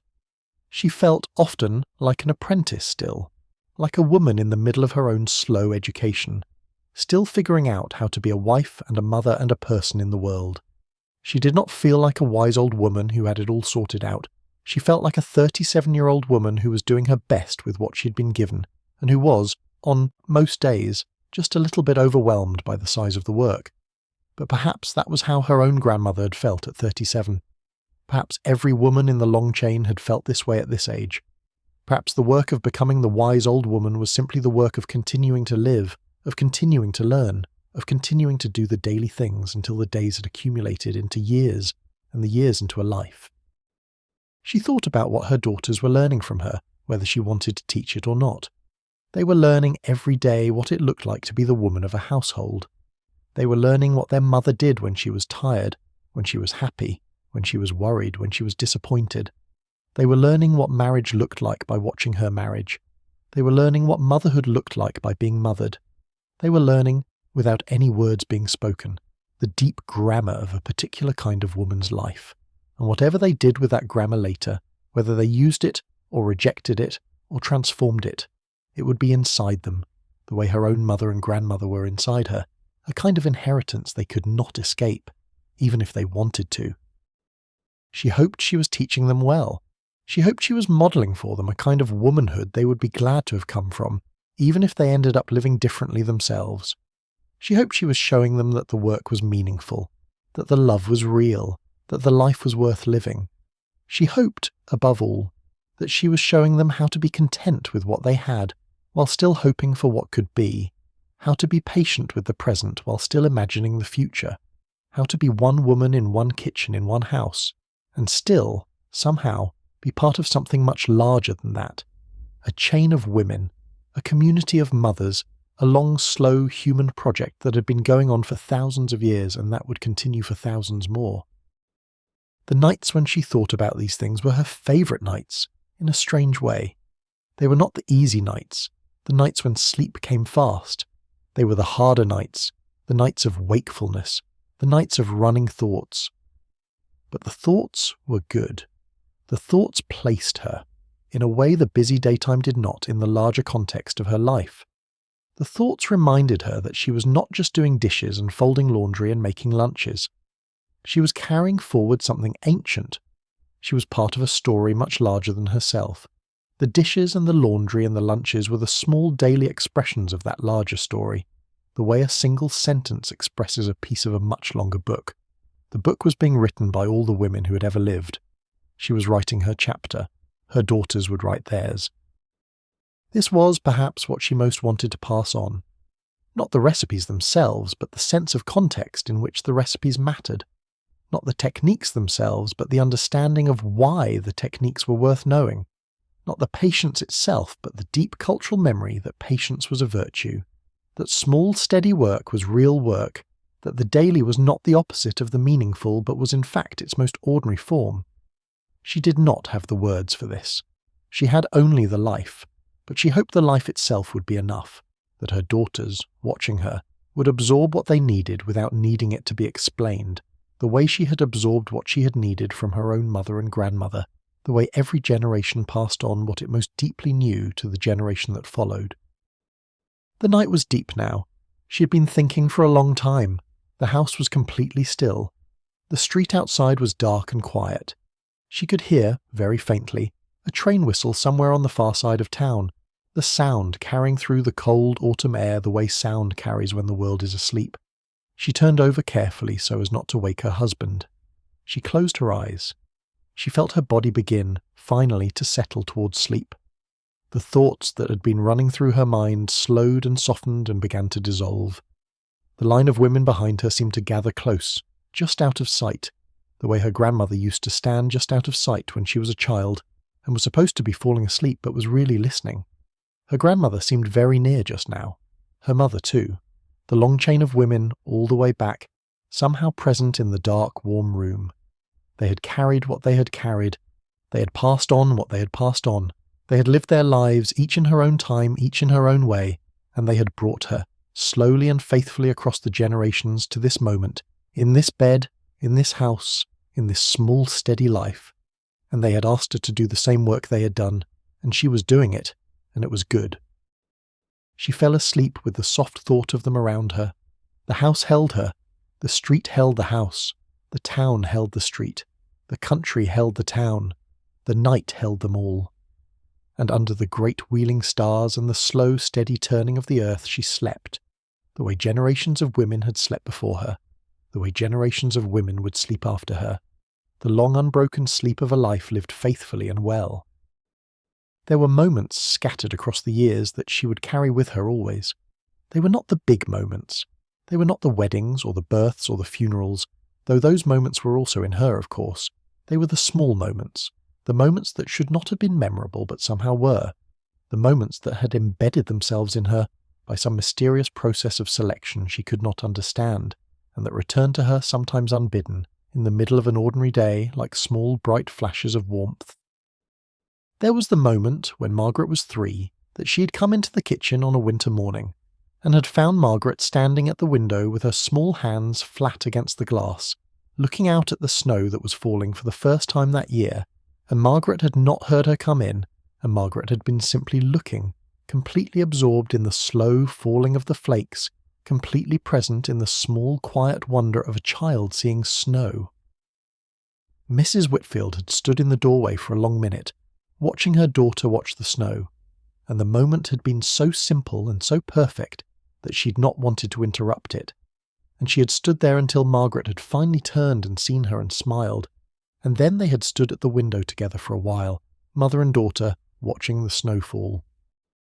There was the moment, when Helen was 2, that she had been sitting in the kitchen rocking Helen to sleep one summer afternoon, and Helen had reached up with her small hand and had touched her mother's face very gently, as if checking that her mother was real, and then had closed her eyes and had fallen asleep against her mother's chest with the soft trust of a child who knew, without having to think about it, that she was safe. Mrs. Whitfield had sat with her in the rocking chair for a long time after she fell asleep, simply not wanting to put her down, simply wanting to hold the small, warm, trusting body against her own for as long as possible.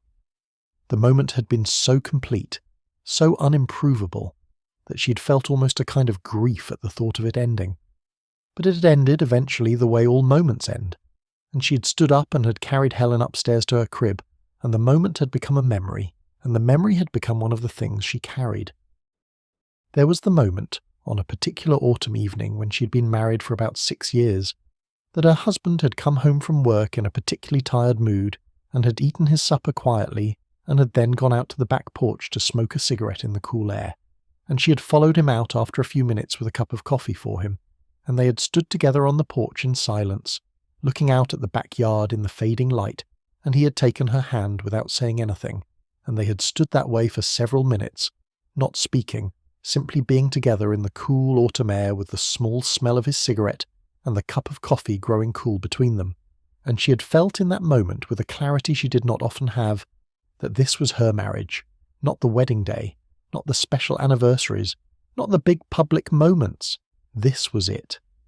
This quiet standing together on a porch in the autumn, this wordless hand-holding, this companionable being. This was what she had married for, even though she had not known when she had married that this was what she was marrying for. This was the deep secret heart of a long, quiet marriage, and she had felt very lucky, very quietly lucky in that moment, and she had squeezed his hand and he had squeezed back, and they had gone inside eventually, and the moment had ended, but it had stayed. There was the moment, a few years later, when her brother Danny had come to visit, and the two of them had walked together down to the small park at the end of the street, and they had sat on a bench in the late afternoon sun, and they had talked about their parents, who had both been dead for some time by then, and Danny had said something about their mother that had made her laugh and cry at the same time, and they had sat there together for a long time, the brother and the sister, the last two of their original family, and she had felt in that moment the deep particular love that is between siblings who have known each other since the beginning, who have shared childhood, who have shared parents, who have shared a whole world that no one else will ever fully understand, and she had not known then that within a few years he would be gone overseas and might not come back.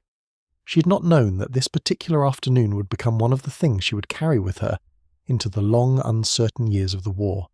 She had only known that her brother loved her, and she loved him, and that the moment was good. But the moment had become, in retrospect, one of the most precious things she had.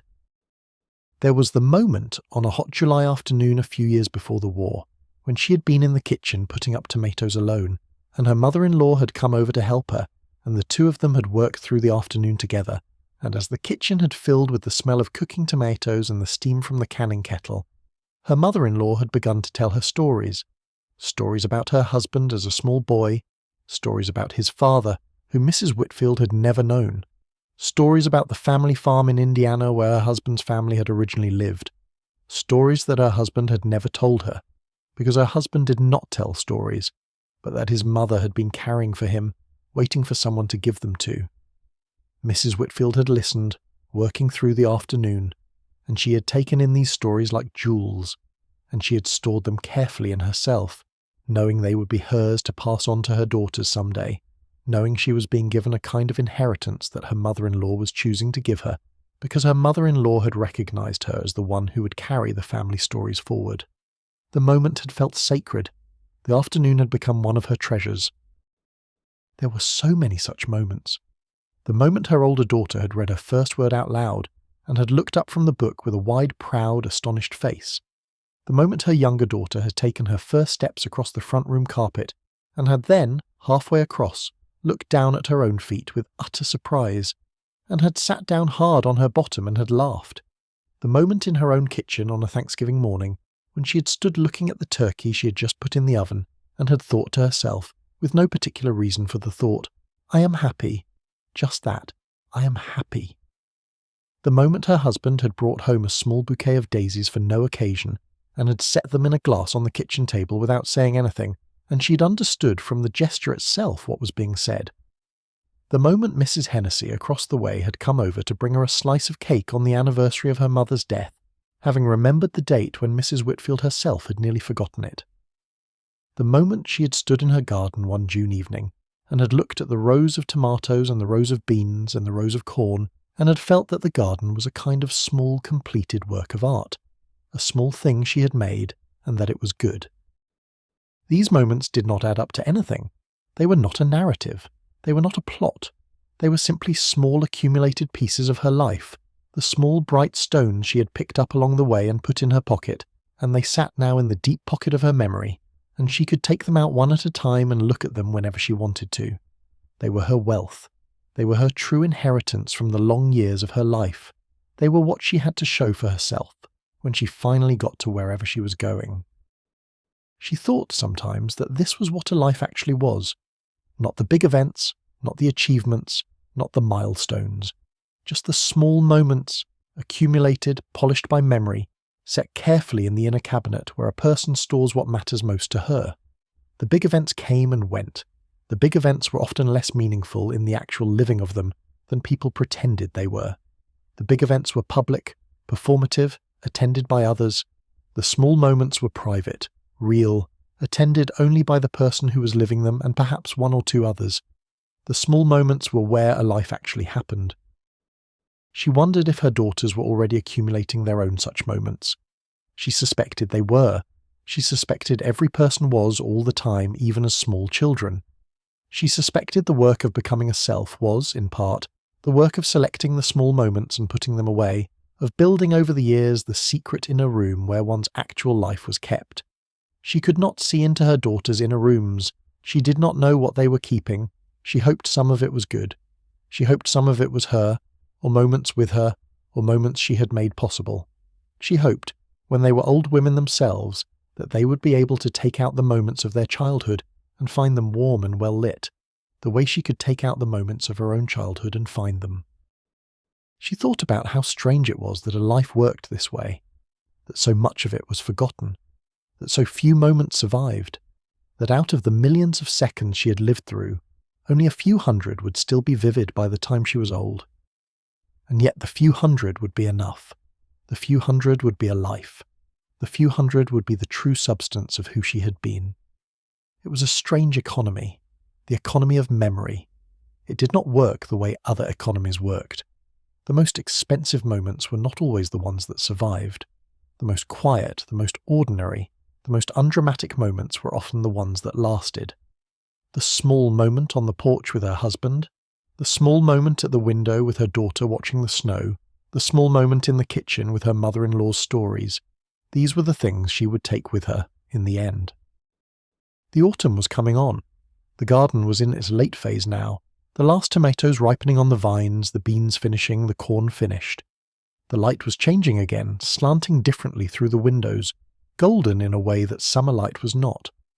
The mornings were cool, the evenings were cool, the afternoons still warm but with a different quality, as if the warmth itself knew it was on borrowed time. She loved this season above all others. She loved the slow turning of the year toward dark. She loved the smell of dry leaves on the sidewalks. She loved the way the kitchen, in the autumn, became the warm heart of the house, in a way it was not in the summer when everyone wanted to be outside. The autumn was a season of return, of gathering, of coming back inside.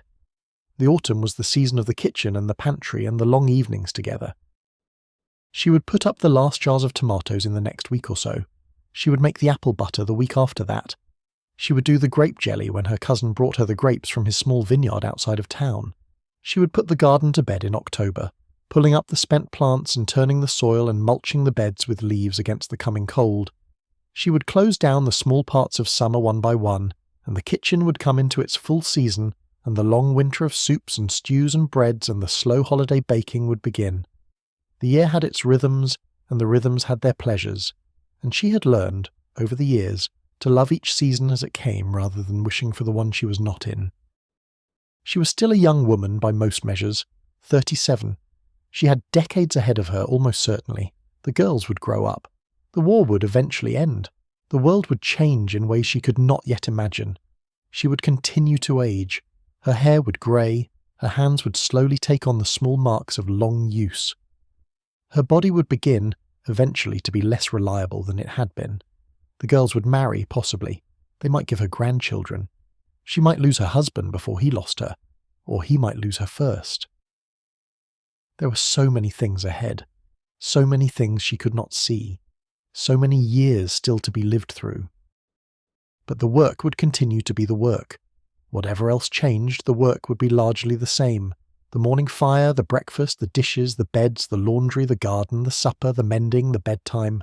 The slow, long, faithful work of a woman keeping a household together. The work would change in its details. She would not always have small children. She would not always have a garden. She would not always live in this particular house.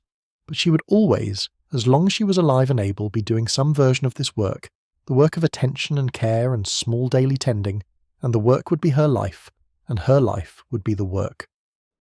She did not regret this. She had thought sometimes when she was younger that she might. She had thought she might come to feel constrained by the limits of a housewife's existence. She had thought she might come to envy the women who did other things, who had careers, who travelled, who had what the magazines called interesting lives. She had not come to envy them. She had come to understand slowly that the interesting was not where she had once thought it was. The interesting was here. The interesting was the small, steady accumulating texture of an ordinary life lived with attention. The interesting was the long, deep love of a marriage that had grown into itself. The interesting was the slow miracle of watching two small children become two small people who were becoming eventually two adult women. The interesting was the long line of women behind her, and ahead of her, the chain she was a part of, the slow, human project she was contributing to. The most ordinary life, lived with attention, was as interesting as any life that had ever been lived. This was something she had not known when she was young, and that she could not have been told because she would not have believed it, but that she now knew with the deep certainty of long experience. She did not need to do anything else to have a life worth living. She had a life worth living. She was living it. The living of it was its own answer to the question of what to do with the time she had been given. The last light of the day was fading. She had been standing at the kitchen window for a long time, lost in her thoughts, watching the sky change. The sky was now the deep blue of late autumn evening. The first star had appeared low in the west. The kitchen was warm from the oven, where she had been keeping the supper warm waiting for her husband to come home. He would be home soon. The girls were upstairs. The day was almost done. One more day in the long, faithful series of days. One more day of work and care and small, steady love. One more day to put gently away into the deep pocket of her memory. She turned from the window. She went to the cupboard and took down the plates. She began to set the table for supper. The familiar simple gestures, the plates in their places, the napkins folded, the forks and knives and spoons in their proper positions, the glasses by the plates, the small everyday ritual of preparing for a meal. It was the 1,000th time she'd set this table, or perhaps the 10,000th. The number did not matter. The doing was the same as it had always been. The doing was its own meaning. She heard her husband's car pull into the driveway. She heard the slam of the car door. She heard his footsteps on the front walk, then on the porch, then the sound of the front door opening.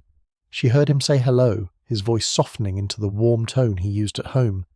She heard the soft thump of his briefcase being set down by the door. She turned toward the kitchen doorway and smiled, and her family began to come together for one more evening, and the day continued its slow turn toward night, and she was ready. When she was a girl, she had thought a great deal about what kind of woman she would become. She had imagined many possible selves the way young girls do. She had imagined being a schoolteacher, which she had partly done in those 2 years before her marriage. She had imagined being a writer, like the woman who wrote her favourite books. She had imagined being a nurse, travelling to far places to help people, the way the missionary women who came to speak at her church sometimes did. She had imagined many things, and most of them she had not become. Most of them had drifted away from her as the years had unfolded, and she had become instead what she was, a woman in a small white house on Linden Street, the wife of a quiet man who worked at the small factory at the edge of town, the mother of 2 daughters who would be teenagers soon. She had wondered, at certain points along the way, whether this had been a loss. Whether the girl she had been would have been disappointed in the woman she'd become, whether her younger self would have wanted more for her than she had ended up with. She did not know how to answer this question definitively. She did not think there was a single right answer, but she had come, slowly, to believe that her younger self might not have understood, at the time, what she would come to value. Her younger self had wanted excitement and travel and significance. Her older self had come to value something different: quietness, continuity, the deep, slow privilege of being known by a small group of people over many years, the deep, slow pleasure of knowing a small group of people over many years, the privilege of being witness to the slow unfolding of a few lives, including her own. The girl she had been would have been bored, perhaps, by the woman she had become. The girl she had been would have wanted more. But the girl she had been had not known what the woman would know. The girl she had been had not understood how a life actually accumulates. The girl she'd been had imagined life as a series of large, bright events, and she had imagined herself collecting these events one by one. The woman knew that life was, instead, a long, slow texture of small, unmarked moments, and that the texture was where the meaning lived. The big events did happen. The big events had happened to her: her wedding, the births of her daughters, the deaths of her parents, the going of her brother to war. These had been real events with real weight, but they had not been the substance of her life. The substance of her life had been the unmarked Tuesday afternoons. The substance of her life had been the soup on the back of the stove. The substance of her life had been the quiet sitting together with her husband in the front room after the children were asleep.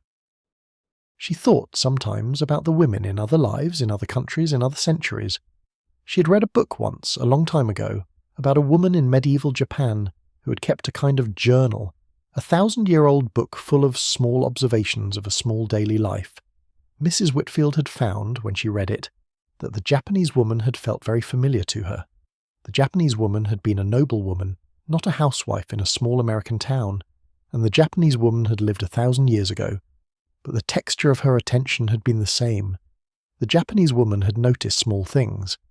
The Japanese woman had cared about the changing of the seasons, about the small social rituals of her household, about the quality of light at particular hours, about the small comic episodes of life among other women. Mrs. Whitfield had finished the book with a sense that the women of the world across the centuries were perhaps more alike than they were different. They had all lived inside their houses mostly. They had all done their work. They had all paid the long, quiet attention. They had all built their lives out of the small daily things. This was, perhaps, the deepest thing she had come to know, that a woman's life was not one thing in America in 1940-something, and a different thing in Japan in the year 1000, and a different thing in some village in France in 1750. A woman's life was, in some essential way, always the same thing: the keeping of a household, the bearing and raising of children, the cooking and the cleaning and the mending, the endurance of war and famine and illness and death, the long, slow watching of one's family from inside a particular set of rooms. The work was always the work. The work continued. The work would continue after she was gone. Some woman somewhere would be doing some version of the work in the year 2050, and in the year 2500, and in the year 3000. The clothes would be different. The kitchens would be different. The houses would be different. But the work would be the work, and the women would be the women, and the chain would continue. This thought gave her comfort. She did not need to be unique. She did not need to be special. She did not need to be remembered even by anyone except the people who knew her. She was a small link in a long chain, and the chain was holding, and she was holding her part of it, and that was enough. The chain did not need her to be more than what she was. The chain needed only that she be what she was, faithfully, for as long as she was given. She was given, on this day, this house and this husband, and these daughters, and this town and this country, and this world. She didn't know how long she would have any of them. She did not know how long any of them would have her. The future was not visible. The future was a mist into which the line of women disappeared, somewhere ahead of her, and she could not see who would be there, or how they would live, or what they would carry forward of what she had given them. But she trusted that the line would continue.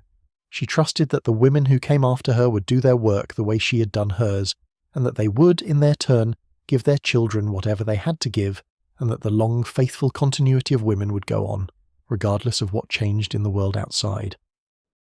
There was an old hymn her mother had loved, that her mother had hummed sometimes while she worked in the kitchen, that Mrs. Whitfield had hummed sometimes too, without quite meaning to, the melody coming up out of her without her permission, while she stood at her own kitchen counter or knelt in her own garden.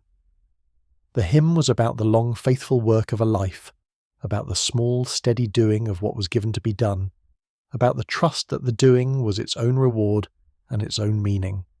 She did not remember all the words, she did not need to. The melody itself was enough. The melody was a way of carrying her mother with her into the next room, into the next afternoon, into the next year. She thought with a small pang of love about all the small things her mother had given her that her mother had not known she was giving. The way of holding a wooden spoon, the way of testing a cake by pressing it gently with one finger, the way of cooling soup in a hurry by setting the pot in a sink full of cold water, the way of folding a fitted sheet, which her mother had patiently shown her at least a dozen times before it had finally taken, the way of speaking gently to a child who was overtired and on the edge of tears, the way of choosing a tomato in a grocery store, the way of feeling in the air when a thunderstorm was about an hour away. These small inheritances were as real as any inheritance of money or property could have been. They were what her mother had left her. They were what she would leave her own daughters. And the daughters were, in some sense, the whole point of it all, not because they were more important than she was, but because they were the next link in the chain. She had received the inheritance, and she had used it, and now she was passing it on. The girls were the reason for all of this. The girls were the place where her own life would continue beyond herself, in some small share, the way her grandmother's life had continued in her. The girls were her bridge to a future she would not see. The girls were her small living monuments to her own existence, even though she did not think of them that way, and would have rejected such a thought if anyone had said it to her. She did not need monuments. She did not need to be remembered specifically. She only needed the chain to continue, and the chain would continue through them. She thought, in the small soft moment of standing in her dark front room, that she was a happy woman. The word happy was not one she used often. The word happy felt too small for what she actually felt. What she felt was something more like deep, slow gratitude, deep, slow rootedness, deep, slow contentment with the place she'd been given and the work she'd been given to do. The word happy did not capture it, but the word happy was close enough on this particular evening in this particular quiet darkness, and she let herself sit with the word for a moment before she turned out the last light and went up to bed. She thought about all the women who had stood, on this same night or on nights like this, in dark kitchens and dark front rooms in houses all across the country. There were so many of them. There were the women in New York City, in their apartments many floors above the streets, hearing the late traffic outside their windows. There were the women on farms in Iowa and Nebraska, listening to the wind in the fields, the only houses for half a mile in any direction. There were the women in the small towns of the South, on porches under heavy summer air. There were the women in the cold towns of New England, banking their stoves against the long winter nights. There were the women in the western towns near the deserts, and the women on the coasts where the ocean could be heard. There were so many of them, hundreds of thousands, millions, each one in her own kitchen, in her own front room, in her own small private moment of standing alone before bed. The country was made up of them, she thought. The country was not really made up of the senators or the generals or the businessmen or the men whose names appeared in the newspapers. The country was made up of these women, and of the men who came home to them every evening, and of the children who slept in the rooms above them.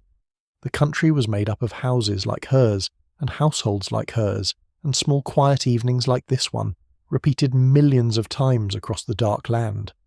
The country was the long, faithful working of a great many small, ordinary lives, and the long, faithful working would continue tomorrow morning, when all the kitchens lit up again, when all the coffee began to perk again, when all the women began again the long, unending work of keeping their families fed and clothed and warm and loved. She felt for a moment the whole country breathing around her.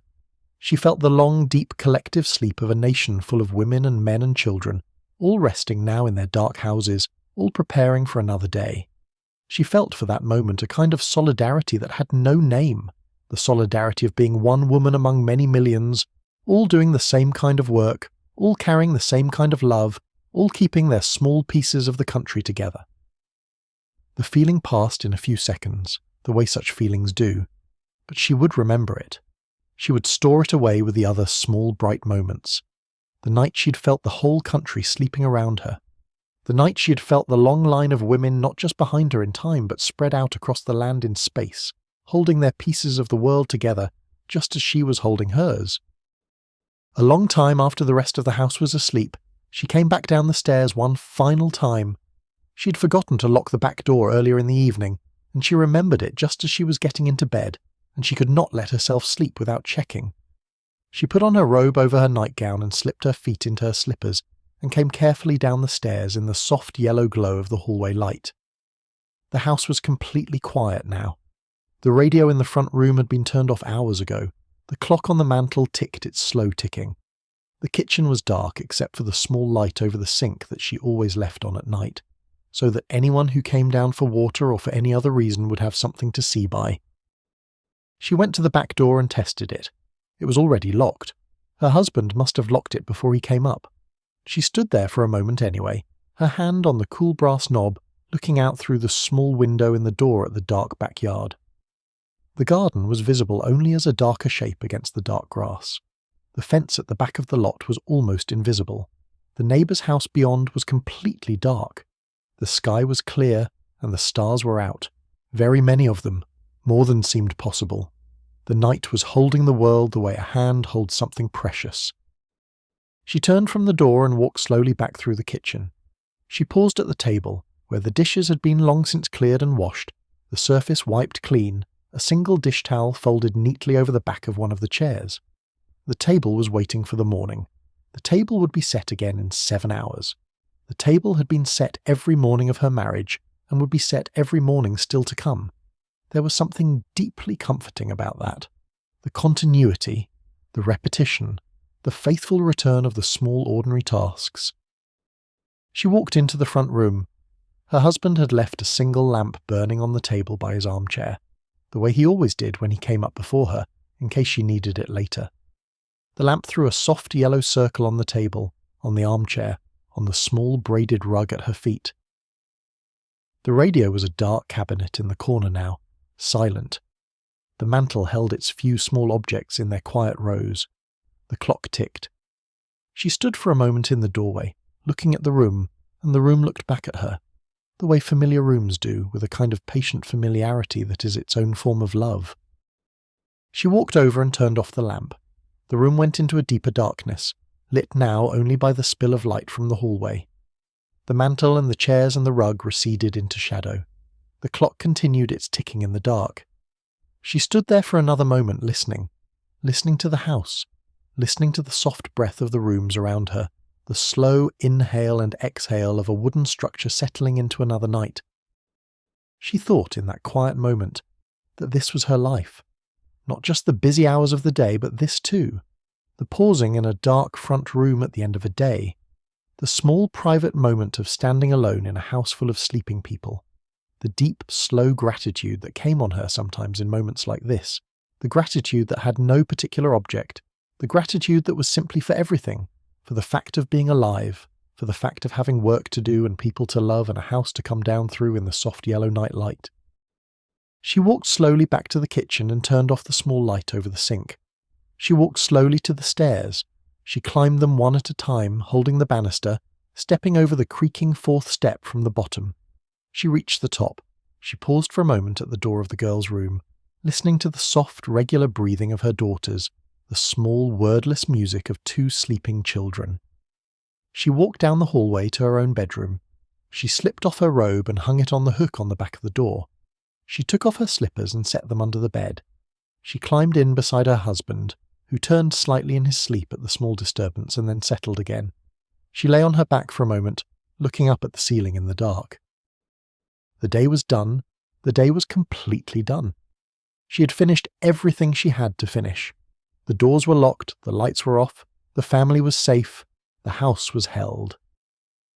There was nothing more to do until morning. The thought of nothing more to do was a kind of small soft pleasure, a kind of release. She let her body settle into the mattress. She turned onto her side. She closed her eyes. In the dark, before sleep took her, she said the small prayer she said every night. She prayed for her husband. She prayed for her daughters. She prayed for her brother in the Pacific. She prayed for her cousin in Europe.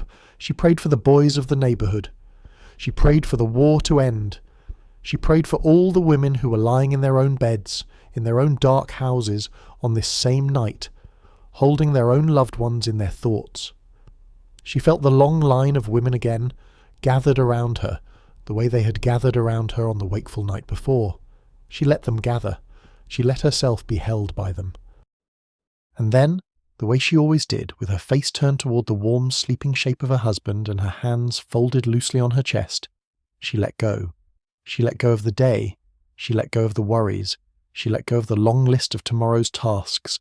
She let go of the thinking. She let her body soften into the welcoming bed. She felt sleep beginning to come, the way it always